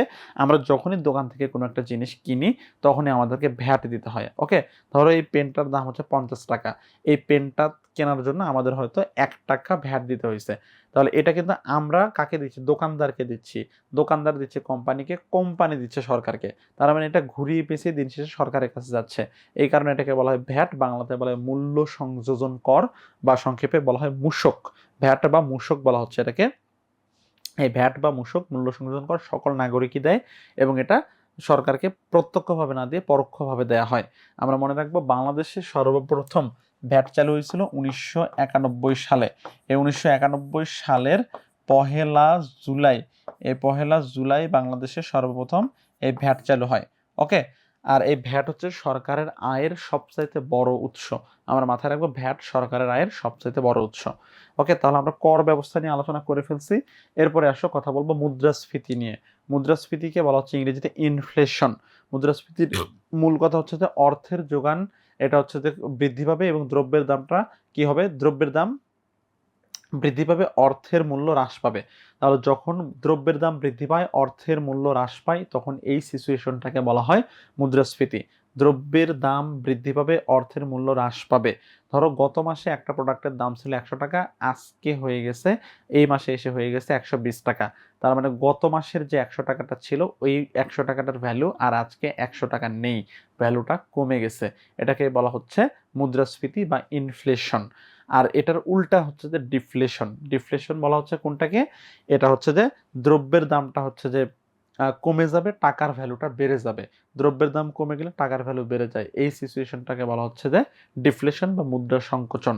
তাহলে মুদ্রা সংকোচন এইটা আপাত দৃষ্টিতে ভালো মনে হলেও এটা বাস্তবে ভালো না। ভালোটা হচ্ছে মুদ্রাস্ফীতি। তবে মুদ্রাস্ফীতি একটা লিমিটেশন আছে, হ্যাঁ, একটা নির্দিষ্ট লেভেল পর্যন্ত ভালো। সাধারণত ইকোনমিক্সে বলা হয়ে থাকে 5%-এর কম মুদ্রাস্ফীতি ইকোনমির জন্য ভালো। তবে বাংলাদেশে বর্তমানে চলছে প্রায় 12% মুদ্রাস্ফীতি, যেটা বাংলাদেশে অনেক বেশি খারাপ অবস্থা আমাদের জন্য নিয়ে আসছে আর কি। তাহলে এই মুদ্রাস্ফীতি জিনিসটা আশা করি বুঝতে পারছো। মুদ্রাস্ফীতির মূল কথা দ্রব্যের দাম বৃদ্ধি পাবে, টাকার ভ্যালুটা কমে যাবে। এরপরে আসো, এখানে মুদ্রা বিনিময় হারের কথা বলছে। মুদ্রা বিনিময় হার হচ্ছে দুই ধরনের, মানে ফরেন মুদ্রার সাথে আমাদের মুদ্রার যে বিনিময় হয়, ধরো ডলারের বিনিময়ে টাকার পরিমাণটা কত হবে, $1 কত টাকা হবে, এটা কিভাবে নির্ধারিত হয়? দুইটা পদ্ধতি আছে। একটা হচ্ছে যে ভাসমান মুদ্রা বিনিময় হার, যেটাকে বলা হয় ফ্লোটিং এক্সচেঞ্জ রেট, আর স্থির মুদ্রা বিনিময় হার, যেটাকে বলা হয় ফিক্সড এক্সচেঞ্জ রেট। তাহলে এই ভাসমান মুদ্রা বিনিময় হার আর হচ্ছে যে এই স্থির মুদ্রা বিনিময় হার, এই দুইভাবে যখন সরকার এই টাকার মানে ডলারের এগেনস্টে টাকার ভ্যালুটা নির্দিষ্ট করে দেয়, ধরো যে 120 টাকা, $1 120 টাকা, এটা যদি সরকার নির্দিষ্ট করে দেয় তখন এটাকে বলা হবে ফিক্সড এক্সচেঞ্জ রেট বা স্থির মুদ্রা বিনিময় হার। আর যদি সরকার একটা মার্কেটের উপরে ছেড়ে দেয় যে চাহিদা বৃদ্ধি পেলে ডলারের ভ্যালু হচ্ছে যে বৃদ্ধি পাবে, চাহিদা কমে গেলে ডলারের ভ্যালু কমে যাবে, এইটা যদি সরকার করে দেয় তখন এটাকে বলা হবে ভাসমান মুদ্রা বিনিময় হার। যখন এটাকে নির্দিষ্ট করে দেওয়া হয় না তখন এটাকে বলা হবে ভাসমান।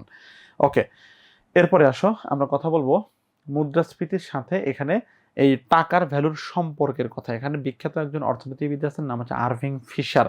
এই আরভিং ফিশার বলেছেন মুদ্রার সাথে মানে মানে দ্রব্যের দামের সাথে টাকার যে ভ্যালু, এটার ভ্যালু হচ্ছে বিপরীত সম্পর্ক।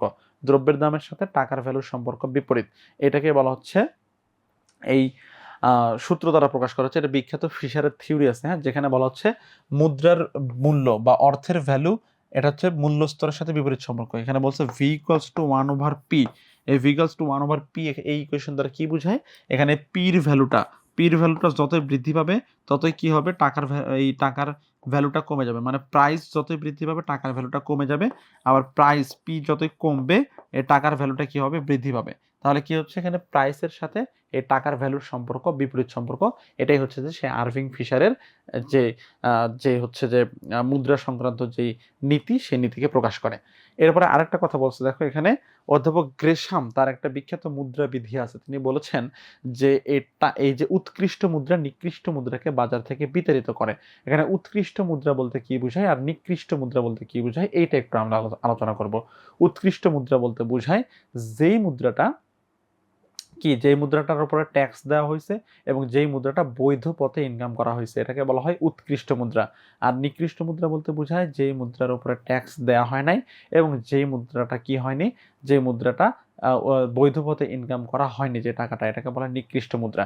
যখন এই নিকৃষ্ট মুদ্রাকে বৈধতা দিয়ে দেওয়া হয় তখন এটা উৎকৃষ্ট যে মুদ্রা সেটাকে বাজার থেকে আউট করে দেয়। এটাকে বলা হচ্ছে গ্রেশামের মুদ্রাবিধি। ওকে, এরপর দেখো আমরা পড়বো মুদ্রাস্ফীতি পড়ছিলাম, ব্যাংকের কথা বলছি। দেখো ব্যাংকের কাজ কি। ব্যাংক হচ্ছে যে এখানে আর্থিক মধ্যস্থতাকারী ঋণ ও ধারের কারবার করে এই ব্যাংক। এই ডেফিনেশন দিয়েছেন অধ্যাপক ক্রেয়ান ক্রুজ। এবং এখানে কেন্দ্রীয় ব্যাংকের কথা বলছে। দেখো কেন্দ্রীয় ব্যাংকের ডেফিনেশনে বলছে যে ঋণ দানের সর্বশেষ আশ্রয়স্থল হচ্ছে কেন্দ্রীয় ব্যাংক, বলছেন অধ্যাপক হট্টে। তাহলে কেন্দ্রীয় ব্যাংক কি করে? কেন্দ্রীয় ব্যাংকের আরো বেশ কিছু কাজ আছে। সেই কাজগুলো কি? দেখো কেন্দ্রীয় ব্যাংক সরকারের ব্যাংক হিসেবে কাজ করে কেন্দ্রীয় ব্যাংক। এছাড়াও কেন্দ্রীয় ব্যাংক নোট প্রচলন করে, মুদ্রা এবং নোট প্রচলন করে, মুদ্রামান সংরক্ষণ করে, মুদ্রা বাজার পরিচালনা করে, তারপরে ঋণ নিয়ন্ত্রণ করে, বিনিময় নিয়ন্ত্রণ করে। এগুলো হচ্ছে কেন্দ্রীয় ব্যাংকের কাজ। এবং কেন্দ্রীয় ব্যাংককে বলা হয় নিকাশ ঘর। খেয়াল করো, কেন্দ্রীয় ব্যাংক কখনোই কোনো ব্যক্তিকে ঋণ দেয় না। কেন্দ্রীয় ব্যাংকের কাজ এটা না, কোনো ব্যক্তিকে ঋণ দেওয়া কেন্দ্রীয় ব্যাংকের কাজ না। তাহলে কেন্দ্রীয় ব্যাংক কি করে? যখন একটা বাণিজ্যিক ব্যাংক কি হয়ে যায়, বাণিজ্যিক ব্যাংক যখন দেউলিয়া হওয়ার উপক্রম দেখা দেয় বা তারল্য সংকটে পড়ে, তখন কি করে? বাণিজ্যিক ব্যাংককে ওই কেন্দ্রীয় ব্যাংক ঋণ দেয়। বাংলাদেশ ব্যাংক তখন এই কেন্দ্রীয় ব্যাংকে ঋণ দেয়, মানে ওই বাণিজ্যিক ব্যাংকে ঋণ দেয়। তাহলে এই কারণে বলা হচ্ছে কেন্দ্রীয় ব্যাংকের নিকাশ ঘর বলা হচ্ছে। আমরা যেটা মাথায় রাখবো, আমাদের বাংলাদেশে কেন্দ্রীয় ব্যাংক হিসেবে কাজ করে বাংলাদেশ ব্যাংক। বাংলাদেশ ব্যাংক প্রতিষ্ঠিত হয়েছিল 1971 সালের 16 ডিসেম্বরে। ওকে, তাহলে এটা কিভাবে 71 সালের 16 ডিসেম্বর? ওই দিন তো আমরা স্বাধীনতা লাভ করছি। মূলত এটা আগে ছিল পূর্ব পাকিস্তান বা পাকিস্তানের কেন্দ্রীয় ব্যাংক ছিল এবং ওইটাই বাংলাদেশ ব্যাংক হিসেবে হচ্ছে যে প্রতিষ্ঠা লাভ করে ফেলে। ওই 71 16 ডিসেম্বর থেকে প্রতিষ্ঠাকালটা ধরে নেওয়া হয়। এখন খেয়াল করো, এই বাংলাদেশ ব্যাংকের টোটাল শাখা আছে সারা দেশে 9টি। সারা দেশ জুড়ে 9টি শাখা। ওকে, 8টি বিভাগীয় শহরে 8টি শাখা এবং বগুড়াতে আছে 1টি শাখা। এই মিলে 9টি শাখা বাংলাদেশ ব্যাংকের। আর এই বাংলাদেশ ব্যাংক সকল ব্যাংকের নিয়ন্ত্রণ করে থাকে। আমরা মনে রাখবো বাংলাদেশের বাইরে বা এই বাংলাদেশ ব্যাংকের অনুমতি নিয়ে, খেয়াল করো এখানে, এই বাংলাদেশ ব্যাংকের অনুমতি নিয়ে যেই ব্যাংকগুলো প্রতিষ্ঠিত হয় সেগুলোকে বলা হয় তফসিলি ব্যাংক। বাংলাদেশ ব্যাংকের অনুমতি নিয়ে যে ব্যাংকগুলো প্রতিষ্ঠিত হয় সেই ব্যাংকগুলোকে বলা হয় তফসিলি ব্যাংক। আমাদের দেশে এই তফসিলি ব্যাংক আছে বর্তমানে 62টি। এই 62টি তফসিলি ব্যাংক আছে আমাদের দেশে। বাণিজ্যিক ব্যাংক যেগুলো আমানত গ্রহণ এবং ঋণ প্রদানের মাধ্যমে এই মুনাফা অর্জনের সাথে জড়িত থাকে তাদেরকে বাণিজ্যিক ব্যাংক বলা হচ্ছে। আমাদের দেশে বাণিজ্যিক ব্যাংক হচ্ছে যে 58টি বাণিজ্যিক ব্যাংক আছে, 62টি তফসিলি ব্যাংক আছে। আমাদের বিশেষায়িত ব্যাংক, বিশেষ কোনো অর্থনৈতিক উদ্দেশ্য হাসিলের জন্য যে ব্যাংকগুলো প্রতিষ্ঠিত হয় সেগুলোকে বলা হচ্ছে বিশেষায়িত ব্যাংক। আমাদের বিশেষায়িত ব্যাংক আছে 3টি। এই বিশেষায়িত ব্যাংক হচ্ছে আমাদের 3টি। এরপরে দেখো, এরপরে যে এই কথাটা আমরা বলবো অনলাইন ব্যাংকিং এর কথা। আমরা যে বিকাশ, নগদ, তারপরে হচ্ছে যে রকেট সার্ভিস, এইগুলোর মাধ্যমে যে অনলাইনে ট্রানজাকশন করি, এটাই হচ্ছে অনলাইন সার্ভিস। বাংলাদেশে সর্বপ্রথম মোবাইল ব্যাংকিং চালু করছিল Dutch Bangla bank. Dutch Bangla bank 2011 সালের 31 মার্চ থেকে মোবাইল ব্যাংকিং চালু করে। এরপরে দেখো ডিজিটাল ব্যাংকিং এর কথা আমরা পড়বো। ডিজিটাল ব্যাংকিং এই উদাহরণ বলছে ডাচ বাংলা ব্যাংক, বিকাশ, নগদ, এগুলো হচ্ছে ডিজিটাল ব্যাংকিং এর উদাহরণ। কিন্তু বাংলাদেশে প্রাতিষ্ঠানিক ডিজিটাল ব্যাংক যেটা প্রতিষ্ঠিত হয়েছে সরকারের উদ্যোগে, যে ব্যাংকটা ডিজিটাল ব্যাংক হিসেবে প্রতিষ্ঠিত হয়েছে সেটা হচ্ছে এই যে নগদ ডিজিটাল ব্যাংক পিএলসি। নগদ ডিজিটাল ব্যাংক, এটা হচ্ছে বাংলাদেশের সর্বশেষ ব্যাংক। এটা হ্যাঁ, আমাদের যে 62টি তফসিলি ব্যাংকের কথা বললাম, এই 62টার মধ্যে সর্বশেষটা হচ্ছে নগদ ডিজিটাল ব্যাংক। এই নগদ ডিজিটাল ব্যাংক পিএলসি, ওকে, প্রাইভেট লিমিটেড কর্পোরেশন। তাহলে এই নগদ ডিজিটাল ব্যাংক পিএলসি হচ্ছে বাংলাদেশের সর্বশেষ তফসিলি ব্যাংক এবং একমাত্র ডিজিটাল ব্যাংক বাংলাদেশে। ওকে, তাহলে আমরা এই বিষয়গুলো নিয়ে আলোচনা করে ফেললাম। এখানে সুইফট সিস্টেমের কথা বলছে, society for inter bank financial telecommunication. তাহলে এই সুইফট সিস্টেম এটা কিভাবে কাজ করে? আমরা যখন ব্যাংকের কোনো লেনদেন করি তখন কি হয়? তখন হচ্ছে যে অটোমেটিক আমাদের ফোনে এসএমএস চলে আসে। এই ব্যাংকে লেনদেনের ফলে অটোমেটিক যেই পদ্ধতিতে আমাদের ফোনে এসএমএস আসে সেটাকে বলা হচ্ছে সুইফট সিস্টেম। ওকে, এই জিনিসটা আমরা মাথায় রাখবো। এরপর দেখো কথা বলবো সুনীল অর্থনীতি বা হচ্ছে যে সমুদ্র অর্থনীতি নিয়ে, বা ব্লু ইকোনমি বলা হচ্ছে এটাকে। সুনীল অর্থনীতি হচ্ছে সমুদ্রের সম্পদকে যথাযথভাবে কাজে লাগিয়ে অর্থনৈতিক উন্নয়ন করাকে বলা হচ্ছে ব্লু ইকোনমির মূল কথা। অধ্যাপক গুন্টার পাউলি সর্বপ্রথম এই ব্লু ইকোনমির ধারণা দিয়েছিলেন। তারপর দেখো এই আর যে তথ্যগুলো করের কথা আমরা অলরেডি আলোচনা করে ফেলছি। এখানে পঞ্চবার্ষিক পরিকল্পনার কথা বলছে, যেটা রাশিয়ার প্রেসিডেন্ট সাবেক প্রেসিডেন্ট জোসেফ স্ট্যালিন উনি হচ্ছে যে শুরু করেছিলেন। প্রথমে পঞ্চবার্ষিক পরিকল্পনা চালু করেছিলেন রাশিয়াতে। বাংলাদেশেও পঞ্চবার্ষিক পরিকল্পনা চালু হয়েছিল 1973 সাল থেকে প্রথম পঞ্চবার্ষিক পরিকল্পনা চালু হয়। আমাদের বাংলাদেশে বর্তমানে 8ম পঞ্চবার্ষিক পরিকল্পনা চলছে, যেটা মেয়াদ শেষ হবে 2025 সালে। এরপর দেখো অর্থনীতির আরও কিছু কথা বলছে। এই যে অর্থনৈতিক সম্পদের বিজ্ঞান কল্যাণের বিজ্ঞান হিসেবে অভিহিত করছেন অধ্যাপক অ্যাডাম স্মিথ এবং মার্শাল। অর্থনীতিতে গণিত এবং পরিসংখ্যান পদ্ধতি চালু করছেন র্যাগনার ফ্রিশ। তারপরে হচ্ছে যে the general theory of employment, interest and money বইটার লেখক হচ্ছে জন ম্যানেট কেইনস। বিখ্যাত শেয়ার বাজার অবস্থিত নিউ ইয়র্কে। আমাদের বাংলাদেশে 2টা শেয়ার বাজার আছে, একটা হচ্ছে ঢাকা স্টক এক্সচেঞ্জ আর একটা হচ্ছে Chittagong stock exchange. Dhaka stock exchange এবং চট্টগ্রাম স্টক এক্সচেঞ্জ বাংলাদেশের শেয়ার মার্কেট নিয়ন্ত্রণ করে থাকে। ওকে, এরপরে দেখো আমাদের 2024 সালের যে অর্থনৈতিক স্বাধীনতার সূচক, এটা তথ্য বলছে যে সূচকে বাংলাদেশের অবস্থান 116তম, এবং এখানে অর্থনৈতিকভাবে সবচাইতে স্বাধীন দেশ হচ্ছে যে সিঙ্গাপুর, এবং হচ্ছে যে বাংলাদেশের অবস্থান যেখানে 116তম, সিঙ্গাপুর হচ্ছে সবচাইতে স্বাধীন। এই দুটো তথ্য মনে রাখলে আমাদের চলবে। তারপর দেখো এখানে নতুন অর্থনৈতিক বিষয় নিয়ে কথা বলছে, দারিদ্র্যের দুষ্ট চক্র। শুরুতে দারিদ্র্যের দুষ্ট চক্র তত্ত্বের প্রবক্তা হচ্ছে অধ্যাপক র্যাগনার নার্স।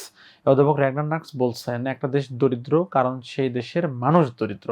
ওকে, তাহলে এই দারিদ্র্যের দুষ্ট চক্রে একটা দেশ কখন পড়ে? খেয়াল করো, একটা দেশ তখনই পড়বে যখন সেই দেশের আয় কম। আয় কম হওয়ার কারণে তার সঞ্চয়টাও কম। আয় কম ফলে সঞ্চয় কম, যার কারণে এই বিনিয়োগ কম। বিনিয়োগ কম হওয়ার কারণে তার মূলধন কম হয়। এই মূলধন হওয়ার কারণে তার উৎপাদন কম হয়। উৎপাদন কম হওয়ার কারণে তার আয় কম হয়, এবং তার কারণে স্বল্প সঞ্চয় হয়, এবং তার কারণে স্বল্প বিনিয়োগ হয়। এবং এই যে সার্কেলটা, এইটা চলতেই থাকে, এবং এই দেশটা এই সার্কেল থেকে বের হয়ে আসতে পারে না।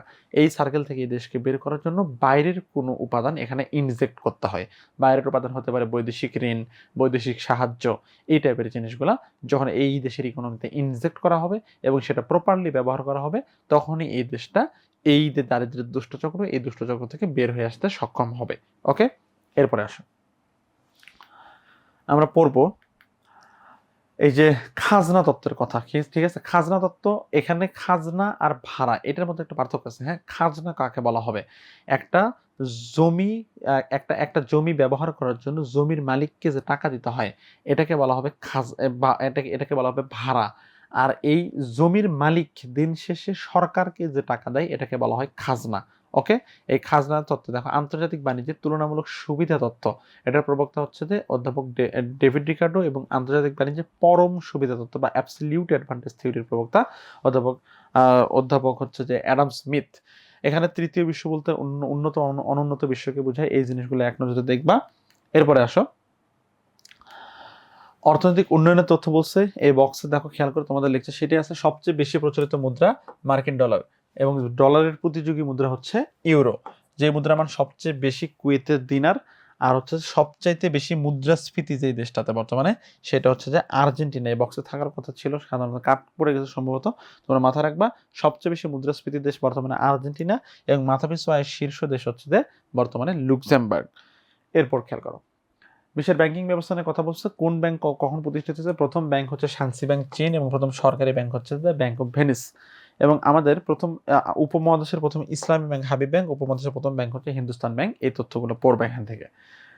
এরপর দেখো বিভিন্ন দেশের কেন্দ্রীয় ব্যাংক, এই বক্স থেকে কোন দেশের কেন্দ্রীয় ব্যাংকের নাম কি, এই জিনিসগুলো আমাদের একটু মাথায় রাখতে হবে। মাঝে মধ্যে প্রশ্ন আসে, বিশেষ করে এই যে রাশিয়ার দি গস ব্যাংক, তারপরে এই যে কি বলে লেবাননের ব্যাংক দি লিবান, তারপরে ব্রাজিলের দি বেন কোডা, তারপরে যে আমেরিকার কেন্দ্রীয় ব্যাংকের নাম হচ্ছে ফেডারেল রিজার্ভ সিস্টেম, ভারতের কেন্দ্রীয় ব্যাংকের নাম হচ্ছে রিজার্ভ ব্যাংক অফ ইন্ডিয়া, বাংলাদেশের বাংলাদেশ ব্যাংক। এই তথ্যগুলো আমরা মনে রাখবো।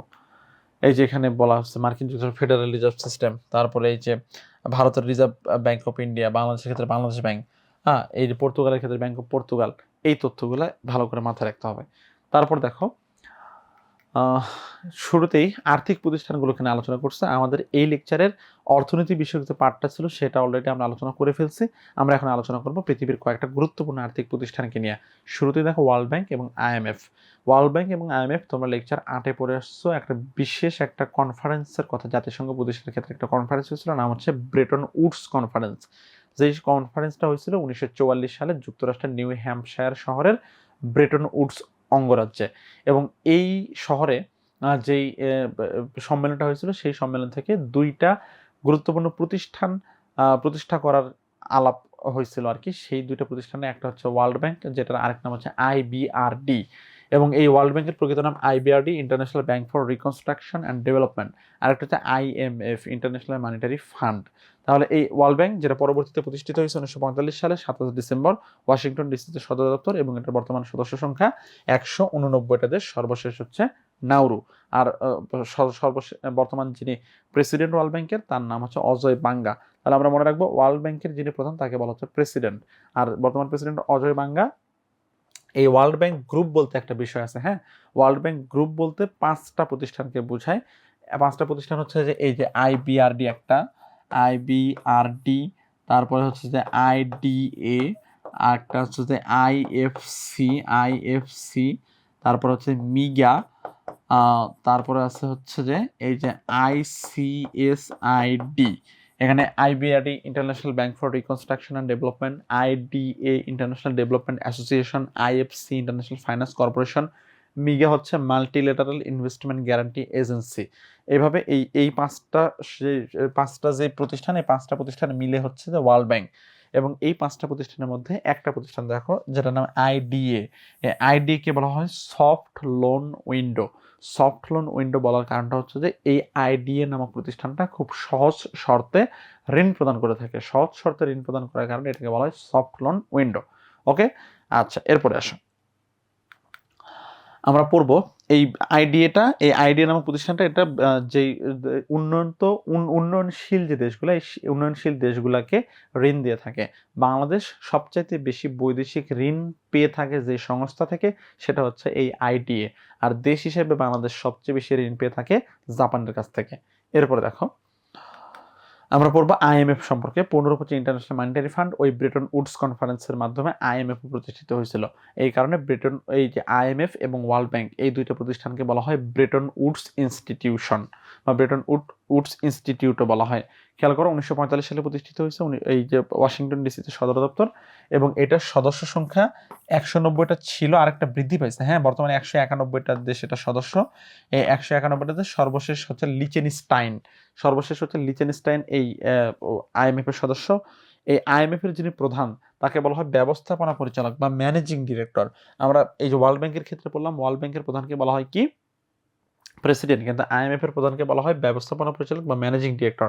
বর্তমান ম্যানেজিং ডিরেক্টর হচ্ছে ক্রিস্টিলিনা জর্জিয়েভা, বুলগেরিয়া থেকে। এবং এই IMF এই প্রতিষ্ঠানকে বলা হয় হার্ড লোন উইন্ডো। এটাকে বলা হচ্ছে হার্ড লোন উইন্ডো বলা হচ্ছে এটাকে, কারণ এই প্রতিষ্ঠানটা কি করে থাকে, এই প্রতিষ্ঠানটা খুব কঠিন শর্তে ঋণ দিয়ে থাকে। এই IMF যেই দেশগুলোকে লোন দেয়, সেই দেশগুলা তখনই লোন দেয় যখন একটা দেশ দেউলিয়া হওয়ার উপক্রম দেখা দেয়। ওকে, তাহলে দেউলিয়া হওয়ার উপক্রম দেখা দিলে ওই দেশগুলোকে IMF লোন দেয়, এবং ওইগুলোর রিজার্ভ সক্ষমতা বৃদ্ধি করে IMF। এখানে রিজার্ভ সক্ষমতা বৃদ্ধি করার মাধ্যমে ওই দেশকে দেউলিয়া হওয়ার হাত থেকে রক্ষা করে। এবং IMF এর লোন নেওয়াটা কঠিন, কারণ IMF এর লোন নিলে অনেক শর্ত মেনে চলতে হয়, এবং ওই শর্তগুলো পূরণ করার মাধ্যমে IMF এর লোনটা বাস্তবায়ন করতে হয়। ওকে, এই কারণে এটাকে বলা হয় হার্ড লোন উইন্ডো। আর আগে যেটা বললাম IDA, ওইটাকে বলা হচ্ছে সফট লোন উইন্ডো। এরপর দেখো ADB, এশিয়ান ডেভেলপমেন্ট ব্যাংক, 1966 সালে প্রতিষ্ঠিত হয়েছিল। বর্তমান সদস্য সংখ্যা মনে রাখবে 69টা দেশ, ম্যানিলা ফিলিপাইনের সদর দপ্তর। তারপরে ISDB, ইসলামিক ডেভেলপমেন্ট ব্যাংক। আমরা যে OIC নামক যে সংস্থাটার কথা জানি, অর্গানাইজেশন অফ ইসলামিক কোঅপারেশন, এই সংস্থাটার ব্যাংক হচ্ছে ISDB। এবং OICর সদর দপ্তর যেহেতু জেদ্দাতে, এইটার সদর দপ্তর জেদ্দাতে। OICর মেম্বার হচ্ছে 57টা দেশ, এইটার মেম্বারও 57টা দেশ। এবং এটার যে কার্যক্রম শুরু হয়েছিল 1975 সাল থেকে।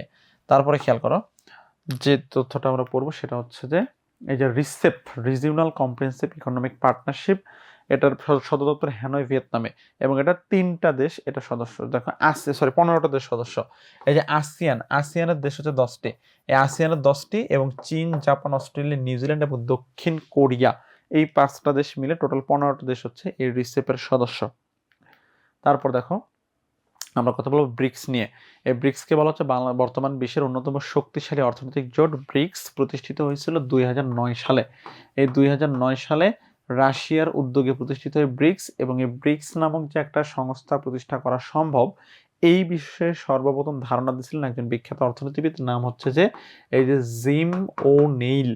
এই জিম ও নেইল নামক অর্থনীতিবিদ সর্বপ্রথম ব্রিক্স নামক সংগঠন প্রতিষ্ঠা করা সম্ভব, বা এই টাইপের একটা সংগঠন প্রতিষ্ঠা করা সম্ভব, এই এই এই বিষয়ে ধারণা দিয়েছিলেন। শুরুতে 2009 সালে ব্রিক্সের সদস্য ছিল কয়টা দেশ? 4টি দেশ, হ্যাঁ, ব্রাজিল, রাশিয়া, ইন্ডিয়া, চায়না। এই 5টি দেশ মিলে শুরুতে ব্রিক্স যাত্রা শুরু করেছিল। পরবর্তীতে 2010 সালে সাউথ আফ্রিকা যোগদান করার ফলে এটার নাম হয়ে যায় ব্রিক্স।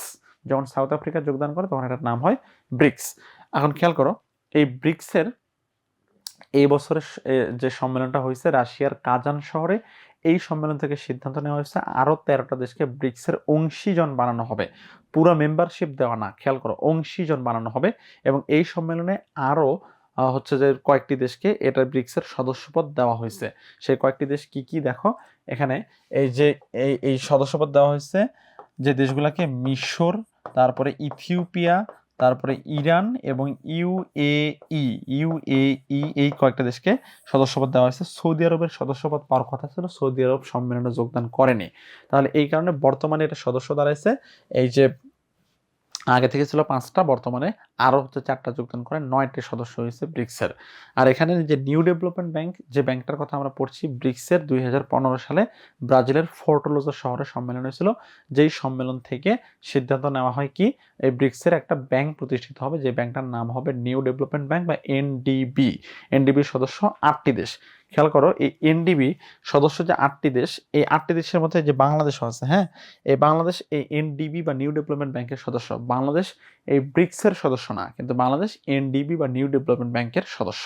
ওকে, আচ্ছা, এরপরে আসো, ব্রিক্স নিয়ে আমরা আলোচনা করলাম। তারপরের টপিক দেখো AIIB, Asian infrastructure and investment bank. বিশ্ব ব্যাংকের আদলে গড়ে তোলা একটা ব্যাংক হচ্ছে এআইআইবি, যেটা বাংলাদেশ সহ আরো বেশ কয়েকটি দেশ, এটা এর 50টি দেশ এটাতে চুক্তি স্বাক্ষর করার মাধ্যমে এআইআইবি নামক ব্যাংকটা গড়ে উঠেছে। বর্তমান সদস্য এটার হচ্ছে যে 98টা দেশ, এবং এখানে বাংলাদেশের যে শেয়ার সেটা হচ্ছে 0.67% শেয়ার আছে এআইআইবির। তাহলে বিশ্ব ব্যাংকের নেতৃত্বে চীনের উদ্যোগে প্রতিষ্ঠিত ব্যাংকের নাম এআইআইবি, এই জিনিসটা আমরা মাথায় রাখবো। এরপরে বেনলাক্স, 3টা দেশের মধ্যে চুক্তি হয়েছিল, অর্থনৈতিক চুক্তি। কোন 3টা দেশ? বেলজিয়াম, নেদারল্যান্ড এবং লুক্সেমবার্গ। এই বেলজিয়াম, নেদারল্যান্ড এবং লুক্সেমবার্গ এই 3টা দেশের মধ্যে যে অর্থনৈতিক চুক্তি, এটাকে বলা হচ্ছে বেনলাক্স। ওকে, প্রতিষ্ঠিত হয়েছিল 1948 সালে, এবং ব্রাসেলস, বেলজিয়াম এটার সদর দপ্তর।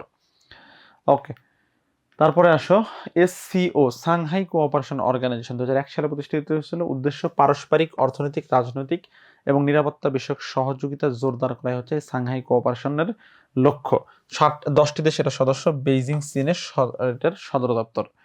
তারপর দেখো উল্লেখযোগ্য আর্থিক প্রতিষ্ঠান, এই যে প্রতিষ্ঠানগুলোর কথা বলা আছে, এই প্রতিষ্ঠানগুলোর সদর দপ্তর কোথায়, এটা তো আমরা এর আগেও লেকচার 8-এ পড়ে আসছো, এখানে আবার রিভিশনের জন্য আছে, এখান থেকে আবার সদর দপ্তর এবং যে প্রতিষ্ঠা কাল সাথে সদস্য, বিশেষ করে সদর দপ্তর এবং সদস্য সংখ্যা, এটা বেশি গুরুত্বপূর্ণ। এই দুইটা জিনিস আবার থেকে এখান থেকে রিভিশন করবা। এরপর দেখো বিবিধ অর্থনৈতিক জোট, CTPPT, comprehensive and progressive economic partnership, trans Pacific partnership, বিশ্বের 11টা দেশের মধ্যে হওয়া একটা অর্থনৈতিক চুক্তি। প্রশান্ত মহাসাগরীয় অঞ্চলের যে দেশগুলো অর্থনৈতিকভাবে উন্নত, সেই দেশগুলোর মধ্যে এই চুক্তিটা হয়েছিল। আচ্ছা, এরপর দেখো নেক্সট 11-এর কথা বলছে, যেই দেশগুলা পরবর্তীতে ভবিষ্যতে বিশ্বের অর্থনীতিকে নেতৃত্ব দিবে, সেই দেশগুলোকে বলা হচ্ছে নেক্সট 11। আমাদের বাংলাদেশও এটার মধ্যে অন্তর্ভুক্ত।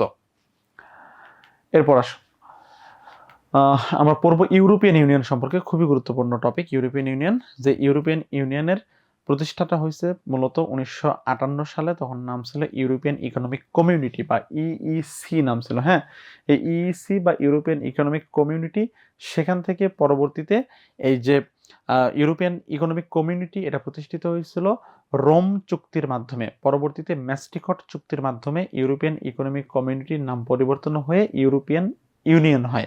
বর্তমানে নাম ইউরোপিয়ান ইউনিয়ন। সদস্য সংখ্যা 27টি দেশ। সর্বশেষ সদস্য হচ্ছে ক্রোয়েশিয়া, এবং এই ক্রোয়েশিয়া সর্বশেষ ইউরো মুদ্রা গ্রহণ করে।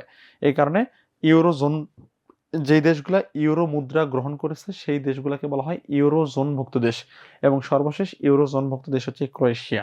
খেয়াল করো সদর দপ্তর কোথায়? বেলজিয়ামের ব্রাসেলসে। এখানে ইউরোপিয়ান ইউনিয়নের দেশগুলোর মধ্যে ভিসাবিহীন যাতায়াতের একটা চুক্তি আছে, যে চুক্তিটাকে বলা হয় সেনজেন চুক্তি। 1985 সালে হয়েছিল, এবং এই সেনজেন চুক্তি, এর সেনজেন হচ্ছে লুক্সেমবার্গ নামক যে দেশটা আছে, এই লুক্সেমবার্গের একটা শহরের নাম হচ্ছে যে সেনজেন। এরপরে খেয়াল করো ইউরো মুদ্রা, যেটা চালু হয়েছিল ম্যাস্ট্রিখট চুক্তির মাধ্যমে 1992 সালে। আমরা মনে রাখবো পৃথিবীতে ইউরোপিয়ান ইউনিয়নভুক্ত দেশ হচ্ছে 27টি, এই ইইউ এটার দেশ হচ্ছে 27টি, কিন্তু এই ইউরো মুদ্রা ব্যবহার করে এই 27টির মধ্যে 20টি দেশ। এই 20টি দেশকে বলা হচ্ছে যে ইউরোজোন মুক্ত দেশ। ইউরোপিয়ান ইউনিয়নের যে দেশগুলা ইউরো মুদ্রা ব্যবহার করে তাদেরকে বলা হয় ইউরোজোন মুক্ত দেশ। সর্বশেষ ক্রোয়েশিয়া ইউরো মুদ্রা ব্যবহার করা শুরু করছে, এই কারণে ক্রোয়েশিয়াকে বলা হচ্ছে সর্বশেষ ইউরোজোন মুক্ত রাষ্ট্র। তবে এই ইউরোজোনভুক্ত 20টা রাষ্ট্রের বাইরেও, বা এই 27টা দেশ যে ইউরোপিয়ান ইউনিয়নের মধ্যে পড়ে, এই 27টার বাইরে আরও 6টা দেশ ইউরো মুদ্রা ব্যবহার করে। তাহলে পৃথিবীতে এই 20টা প্লাস 6টা টোটাল 26টা দেশ ইউরো মুদ্রা ব্যবহার করে। এই 26টার মধ্যে 20টি দেশকে বলা হচ্ছে ইউরোজোনভুক্ত রাষ্ট্র, আর পৃথিবীতে ইউরোপিয়ান ইউনিয়নভুক্ত রাষ্ট্র হচ্ছে যে 27টি। ইউরোপিয়ান ইউনিয়নের মধ্যে আরও একটা দেশ ছিল, নাম হচ্ছে ব্রিটেন।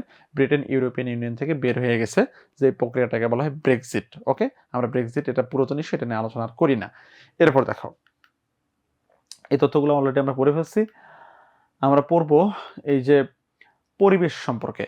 তাহলে এই যে পরিবেশ বিষয়ক যে টপিকগুলো, এগুলো প্রতি বছর গুরুত্বপূর্ণ। প্রতি বছর পরিবেশ বিষয়ক ইস্যুগুলো থেকে প্রশ্ন আসে, আমরা একটু ভালো করে শুনবো। দেখো, ওজোন, আমাদের এই যে বায়ুমণ্ডলের যে স্ট্রাটোস্ফিয়ার অঞ্চল, সেই স্ট্রাটোস্ফিয়ারের ওপরের অঞ্চলটাতে প্রায় 20 থেকে 30 কিলোমিটার পুরুত্বে একটা অঞ্চল আছে, যেটাকে ওজোন স্তর বলা হয়। এবং এই ওজোন এটা হচ্ছে যে একটা অক্সিজেনের উপভেদ, যেটা রাসায়নিক সংকেত O3, যেটা গাঢ় নীল এবং তীব্র গন্ধযুক্ত গ্যাস। খেয়াল করে এই ওজোন স্তর আমাদেরকে কিভাবে আমাদেরকে রক্ষা করে। সূর্য থেকে যে অতি বেগুনি রশ্মি বা আলট্রা ভায়োলেট রেটা আসে, ওই রে থেকে আমাদেরকে রক্ষা করে থাকে ওজোন স্তর। তবে দিন দিন ওজোন স্তর এটা হচ্ছে যে ফুটো হয়ে যাচ্ছে বা ক্ষয়প্রাপ্ত হচ্ছে। এই ওজোন স্তর ক্ষয়প্রাপ্ত হওয়ার জন্য দায়ী গ্যাসগুলোর নাম মনে রাখতে হবে: CFC গ্যাস, ক্লোরোফ্লোরোকার্বন, মিথাইল, ক্লোরোফ্লম এবং হ্যালোন। এগুলা ওজোন স্তরকে ফুটো করে দিচ্ছে। ওকে, আর গ্রিন হাউস এফেক্ট বিষয়টা কি? দেখো, গ্রিন হাউস এই শব্দটার হচ্ছে যে এই শব্দটার আক্ষরিক অর্থ কাচের তৈরি ঘর হলেও, এটা যদি পরীক্ষায় আসে তাহলে উত্তর হবে সবুজ ঘর। ওকে, তাহলে এই যে এটার আক্ষরিক অর্থ সবুজ ঘর হলেও পরীক্ষার্থে উত্তর করতে হয় কাঁচের তৈরি ঘর।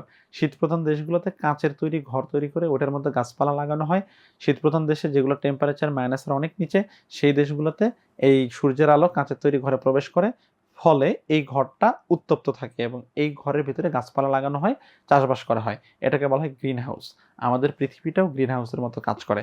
আমাদের কিছু কিছু ক্ষতিকর গ্যাস আছে, যে গ্যাসগুলো ওই ওজোন স্তরে গিয়ে আটকা পড়ে যায়, এবং এই পৃথিবীতে সূর্যের তাপ আসে ঠিকই, কিন্তু যে পরিমাণ তাপটা আসে সেই পরিমাণ তাপ আবার বিকিরিত হয়ে চলে যেতে পারে না, যার ফলে আমাদের পৃথিবী প্রতি বছর উত্তপ্ত হচ্ছে। এই উত্তপ্ত হওয়ার কারণে আমাদের ওই যে কি বলে, এই যে পৃথিবীর যে মেরু অঞ্চল আছে 2টা, এবং আমাদের যে বিভিন্ন পাহাড় পর্বতের যে বরফগুলো আছে, সেই বরফগুলো দিন দিন গলে যাবে এবং আমাদের সমুদ্রের উচ্চতা বৃদ্ধি পাবে। সমুদ্রের উচ্চতা বৃদ্ধি পেলে পৃথিবীর নিম্নভূমি প্লাবিত হবে। নিম্নভূমি প্লাবনের তালিকায় সবচেয়ে বেশি ঝুঁকিপূর্ণ হচ্ছে মালদ্বীপ, দ্বিতীয় অবস্থানে বাংলাদেশ। বাংলাদেশের সবার আগে যে এলাকা ডুববে সেটা হচ্ছে আমাদের দক্ষিণবঙ্গ। এই যে রোকনুজ্জামানের ভোলা, হ্যাঁ, এই রোকনুজ্জামানের ভোলা সবার আগে ডুবে যাবে। রোকনুজ্জামান ভাই, তুমি সাবধানে থাকো, হ্যাঁ, এটা মাথায় রাখো। এখন খেয়াল করো, এই যে আমরা যেই টপিকগুলো পড়ছিলাম, গ্রিন হাউস প্রভাবক কিছু গ্যাস আছে। হ্যাঁ, গ্রিন হাউস প্রভাবক গ্যাসগুলো দেখো, যেইগুলো গ্রিন হাউস এফেক্ট ঘটাতে ভূমিকা রাখে। কি কি? এই যে CFC গ্যাস, তারপরে carbon dioxide, methane, nitrous oxide, এগুলো হচ্ছে যে গ্রিন হাউস প্রভাবক গ্যাস, এবং এইগুলো আমাদের পরিবেশের অনেক বেশি ক্ষতি করছে। এরপরে আসো, এই যে লা নিনা, এল নিনা প্রশান্ত মহাসাগরীয় অঞ্চলের এক ধরনের বাতাস প্রবাহিত হয়, যে বাতাসের প্রভাবে আমাদের এই দক্ষিণ পশ্চিম অঞ্চলে কি হয়? দক্ষিণ পশ্চিম অঞ্চলে হচ্ছে যে সমুদ্রপৃষ্ঠ থেকে শীতল অনুভূত হয়, এটাকে বলা হচ্ছে লা নিনা। আর এল নিনা হচ্ছে যে এই প্রশান্ত মহাসাগরীয় অঞ্চলের গরম পানির পশ্চিম দিক থেকে পূর্ব দিকে অবস্থানগত পরিবর্তনকে বলা হচ্ছে এল নিনা। এল নিনার কারণে আমাদের এই অঞ্চলে প্রাকৃতিক দুর্যোগ হয়। আমাদের অঞ্চলে বন্যা, খরা এবং প্রাকৃতিক দুর্যোগের সাথে সম্পর্কিত এল নিনা, 2টাই স্প্যানিশ ওয়ার্ড, এটা আমরা মাথায় রাখবো। এরপর দেখো, নবায়নযোগ্য জ্বালানি বা রিনিউয়েবল এনার্জি নিয়ে আলোচনা করছে, যে জ্বালানি বারবার ব্যবহার করা যায়, একবার ব্যবহার করলে শেষ হয়ে যায় না, এবং যে জ্বালানিটা আমরা বারবার ব্যবহার করতে পারি। ওকে, এবং এটা পরিবেশের জন্য এটা হচ্ছে যে উপকারী। উপকারী বলতে পরিবেশের ক্ষতি করে না। কি কি এক্সাম্পল দেখো, এই যে পানি বিদ্যুৎ, তারপরে হচ্ছে যে বায়ু বিদ্যুৎ, সৌর বিদ্যুৎ, তারপরে পারমাণবিক বিদ্যুৎ, এগুলোকে বলা হচ্ছে রিনিউয়েবল এনার্জি, বারবার ব্যবহার করা যায়। তবে যেই জ্বালানিগুলো একবার ব্যবহার করলে শেষ হয়ে যায় এবং যেগুলো পরিবেশের ক্ষতি করে, এগুলোকে বলা হচ্ছে ফসিল ফুয়েল, বা এগুলোকে বলা হচ্ছে জীবাশ্ম জ্বালানি। তাহলে জীবাশ্ম জ্বালানি বা ফসিল ফুয়েলের এক্সাম্পল কি দেখো, এই যে প্রাকৃতিক গ্যাস, কয়লা, পেট্রোলিয়াম, এগুলো জীবাশ্ম জ্বালানি বা ফসিল ফুয়েল, যেগুলো একবার ব্যবহার করলেই শেষ হয়ে যায় এবং যেগুলো পরিবেশের ক্ষতি করে। এই জীবাশ্ম জ্বালানি থেকে ব্যবহার থেকে আমাদেরকে বিরত থাকতে হবে। ওকে, এরপরে আসো পরবর্তী টপিক। আমরা মনে রাখবো, এই যে বিশ্ব স্বাস্থ্য সংস্থা হোয়ের মতো পানিতে আর্সেনিকের গ্রহণযোগ্য মাত্রা 0.01 মিলিগ্রাম পার লিটার, এবং আমাদের বাংলাদেশের ক্ষেত্রে এটা একটু বেশি, 0.05 মিলিগ্রাম পার লিটার। আর আমাদের বাংলাদেশের সবচেয়ে বেশি আর্সেনিক আক্রান্ত জেলা হচ্ছে গোপালগঞ্জ। এরপর দেখো, এই যে পরিবেশবাদী আন্দোলন, গ্রিন ক্রস মুভমেন্ট হচ্ছে কেনিয়াতে, ওয়াঙ্গারি মাথায় এটা নেতৃত্ব দিচ্ছেন। সিপকো মুভমেন্ট হচ্ছে ভারতে, সুন্দরলাল বহুগুণা আন্দোলনের নেতৃত্ব দিচ্ছেন। তারপরে এই যে E8 পরিবেশ দূষণকারী শীর্ষ 8টি দেশকে বলা হচ্ছে E8, যেই সবচেয়ে বেশি দূষণ করে চীন।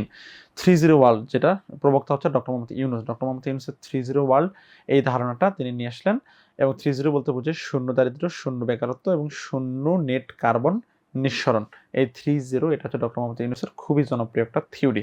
এছাড়াও আর যে থিওরিগুলো ডক্টর মোহাম্মদ ইউনূসের আছেন, মাইক্রো ক্রেডিট থিওরি, তারপরে আছে সোশ্যাল বিজনেস থিওরি, এই জিনিসগুলো আমরা মাথায় রাখবো। দেখো, এই যে পরিবেশ বিষয়ক একটা আন্দোলন, ফ্রাইডে ফর ফিউচার, যে আন্দোলনের নেতৃত্ব দিলেন কে, এই যে সুইডেনের পরিবেশ বিষয়ক আন্দোলনের স্কুল ছাত্রী, নাম হচ্ছে গ্রেটা থুনবার্গ। এই গ্রেটা থুনবার্গ এই আন্দোলনের নেতৃত্ব দিয়েছেন, এই কারণে এটাকে বলা হচ্ছে পরিবেশবাদী আন্দোলন। আচ্ছা, এখানে স্টকহোম সামিটের কথা বলছে, যেটা পৃথিবীর প্রথম পরিবেশ বিষয়ক কোনো একটা সম্মেলন ছিল, স্টকহোম সামিট। এরপরে দেখো, কপ সম্মেলনের কথা আমরা পড়বো। কপ সম্মেলন, যেটার পূর্ণরূপ হচ্ছে কনফারেন্স অফ দ্য পার্টিস, জাতিসংঘের জলবায়ু বিষয়ক প্রথম সম্মেলনটা হচ্ছে যে জাতিসংঘের জলবায়ু বিষয়ক সম্মেলন হচ্ছে কপ সম্মেলন, যেটার আয়োজন করে থাকে জাতিসংঘেরই একটা জলবায়ু বিষয়ক সংস্থা, UNFCCC, United Nations framework convention on climate change.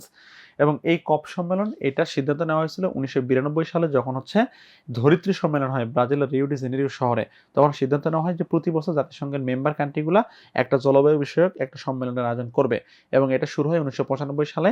আর এই বছর মানে প্রতি বছর এটা হয় নভেম্বর মাসে, প্রতি বছরের নভেম্বরে কপ সম্মেলন হয়। এই বছরের এই যে 11 থেকে 22 নভেম্বর কপ সম্মেলন হয়েছে কোথায়, এই যে বাকু শহর, আজারবাইজানের বাকুতে। হ্যাঁ, আজারবাইজানের বাকুতে এই কপ সম্মেলনটা হয়েছে, এটা ছিল 29তম কপ সম্মেলন।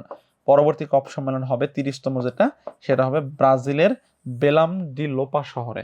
ব্রাজিলের বেলাম ডি লোপা শহরে 30তম কপ সম্মেলন হবে। এই জিনিসটা আমরা মাথায় রাখবো। খেয়াল করো, এই যে কপ সম্মেলনের কথা বলছে, এখানে অংশগ্রহণ করে 196টি দেশ এবং সাথে ইউরোপিয়ান ইউনিয়ন। এই 196টা দেশ এবং ইউরোপিয়ান ইউনিয়ন কপ সম্মেলনে অংশগ্রহণ করে। আচ্ছা, এরপরে দেখো, আমরা পড়ব পরিবেশ বিষয়ক বিভিন্ন চুক্তি। এখানে পরিবেশ বিষয়ক চুক্তিগুলো থেকে যে প্রশ্নগুলো আসে, এটা প্রতি বছরই এখান থেকে প্রশ্ন হয়, এবং এটা একটু আমি তোমাদেরকে ধরিয়ে দিই কোন জায়গা থেকে প্রশ্ন আসে। এখানে অনেকগুলো চুক্তির কথা বলছে, ভিয়েনা কনভেনশন, তারপরে হচ্ছে যে বাসেলস কনভেনশন, কিয়োটো প্রোটোকল, তারপরে হচ্ছে যে এই যে কার্টাগানা প্রোটোকল। এই প্রোটোকল বা চুক্তিগুলো থেকে চুক্তিটা কোথায় হয়েছে এবং এটা কি ধরনের চুক্তি ছিল, কি বিষয়ক চুক্তি ছিল, এই দুইটা জিনিস থেকে মূলত প্রশ্ন আসে। কত সালে হয়েছে, কোথায় হয়েছে, কি বিষয়ক চুক্তি এবং কত সালে হয়েছে, এই জিনিসগুলো বেশি প্রশ্ন আসে। দেখো, ভিয়েনা কনভেনশন ভিয়েনা অস্ট্রিয়াতে হয়েছে 1985 সালে, এবং এটা ওজোন স্তর রক্ষা করার চুক্তি ছিল। তাহলে এই জিনিসটা আমরা মাথায় রাখবো। বাংলাদেশের স্বাক্ষর করে 2 সেপ্টেম্বর 1988 সালে। ওকে, তারপর দেখো, মন্ট্রিল প্রোটোকল, কানাডার মন্ট্রিলে হয়েছে, যেটা ছিল ওজোন স্তর রক্ষা এবং ওজোন স্তর ক্ষয়কারী গ্যাস সমূহ নিঃসরণ রোধ বিষয়ক চুক্তি। তাহলে এইভাবে আমাদের এই জিনিসগুলো পড়তে হবে। বাদ বাকি যে চুক্তিগুলো, এগুলো একটু পড়ে নিও। হ্যাঁ, এরপর দেখো, আমরা পড়ব এই যে জাতিসংঘের একটা জলবায়ু পরিবর্তন তহবিল আছে, একটা ফান্ড আছে, যেটার নাম হচ্ছে GCF, গ্রিন ক্লাইমেট ফান্ড। এই গ্রিন ক্লাইমেট ফান্ড, যেটা গঠিত হয়েছে 2009 সালের COP15 এর আলোকে। 2009 সালে COP15 যে কপের 15তম যে সম্মেলনটা হয়েছিল ওই সম্মেলন থেকে সিদ্ধান্ত নেওয়া হয় জাতিসংঘের জলবায়ু পরিবর্তন মোকাবেলার প্রভাব হ্রাস করার উদ্দেশ্যে কি প্রতিষ্ঠিত হবে, একটা ফান্ড প্রতিষ্ঠিত হবে, এবং এই ফান্ড থেকে যে দেশগুলো জলবায়ু পরিবর্তনের কারণে ক্ষতিগ্রস্ত হচ্ছে সেই দেশগুলোকে কি করা হবে, আর্থিক সহায়তা দেওয়া হবে। এবং এই ফান্ডটাই হচ্ছে যে এই জিসিএফ বা গ্রিন ক্লাইমেট ফান্ড। আর এটা প্রতিষ্ঠাতা ইউএনএফসিসিসি, সদর দপ্তর দক্ষিণ কোরিয়ার ইনচিয়ান শহর। এরপর দেখো আমরা পড়ব পরিবেশ বিষয়ক বিভিন্ন সংস্থার কথা বলছে। এই পরিবেশ বিষয়ক বিভিন্ন সংস্থা আছে এখানে, এবং এই সংস্থাগুলোর সদর দপ্তর কোথায়, এবং এই সংস্থাগুলো বিশেষত কি নিয়ে কাজ করে, এই জিনিসটা বেশি গুরুত্বপূর্ণ। আমরা এই বক্স থেকে এই সদস্য এই যে প্রতিষ্ঠানগুলো এবং এগুলো সদর দপ্তর কোথায়, কি নিয়ে কাজ করে, এই জিনিসগুলো পড়ব। তারপর দেখো এখানে আমাদের আজকের আলোচনা করার মতো যে টপিকগুলো, সেই টপিকগুলো অলরেডি আমরা আলোচনা করে ফেলছি। বাদবাকি যে তথ্যগুলো আছে, এই যে বিভিন্ন বৈজ্ঞানিক আবিষ্কার, তারপরে এই যে বিজ্ঞান বিষয়ক কিছু কথাবার্তা বলা আছে, যে প্রথম ক্লোনিং, তারপরে হচ্ছে যে ডেঙ্গু, তারপরে এই যে চিকুনগুনিয়া ভাইরাস, কোভিড-19 থেকে প্রশ্ন আসে না বললেই চলে, আর ওটা না পড়লেও কোনো সমস্যা নেই খুব একটা। আমাদের এই যে ডেঙ্গু থেকে তুলনামূলক প্রশ্ন আসে, বিজ্ঞান বিষয়ক বিভিন্ন আবিষ্কার থেকে প্রশ্ন আসে, এই আবিষ্কারগুলো একটু পড়বা। এবং হচ্ছে যে আবিষ্কারকের নাম, এবং হচ্ছে যে এই যে কি আবিষ্কার এবং আবিষ্কারকের নাম, এখান থেকে প্রশ্ন আসে। দেশের নাম এবং সাল না পড়লেও চলবে, এই জিনিসগুলো আমরা একটু পড়বো। ঠিক আছে, জেনে রাখা ভালো, সবগুলো আমাদেরকে পড়তে হবে। ওকে, তাহলে আমাদের লেকচার এখানে শেষ। তোমাদের কোনো প্রশ্ন থাকলে জিজ্ঞেস করতে পারো। আমি 2 মিনিট সময় দিচ্ছি তোমাদেরকে, প্রশ্ন থাকলে প্রশ্ন নিব, আর না হলে ক্লাস শেষ করবো এখানে। তোমাদের কোনো প্রশ্ন আছে? তোমরা কি আসছো এখনো? 16 জন প্রেজেন্ট দেখছি। ইয়েস অর নো কিছু একটা বলো।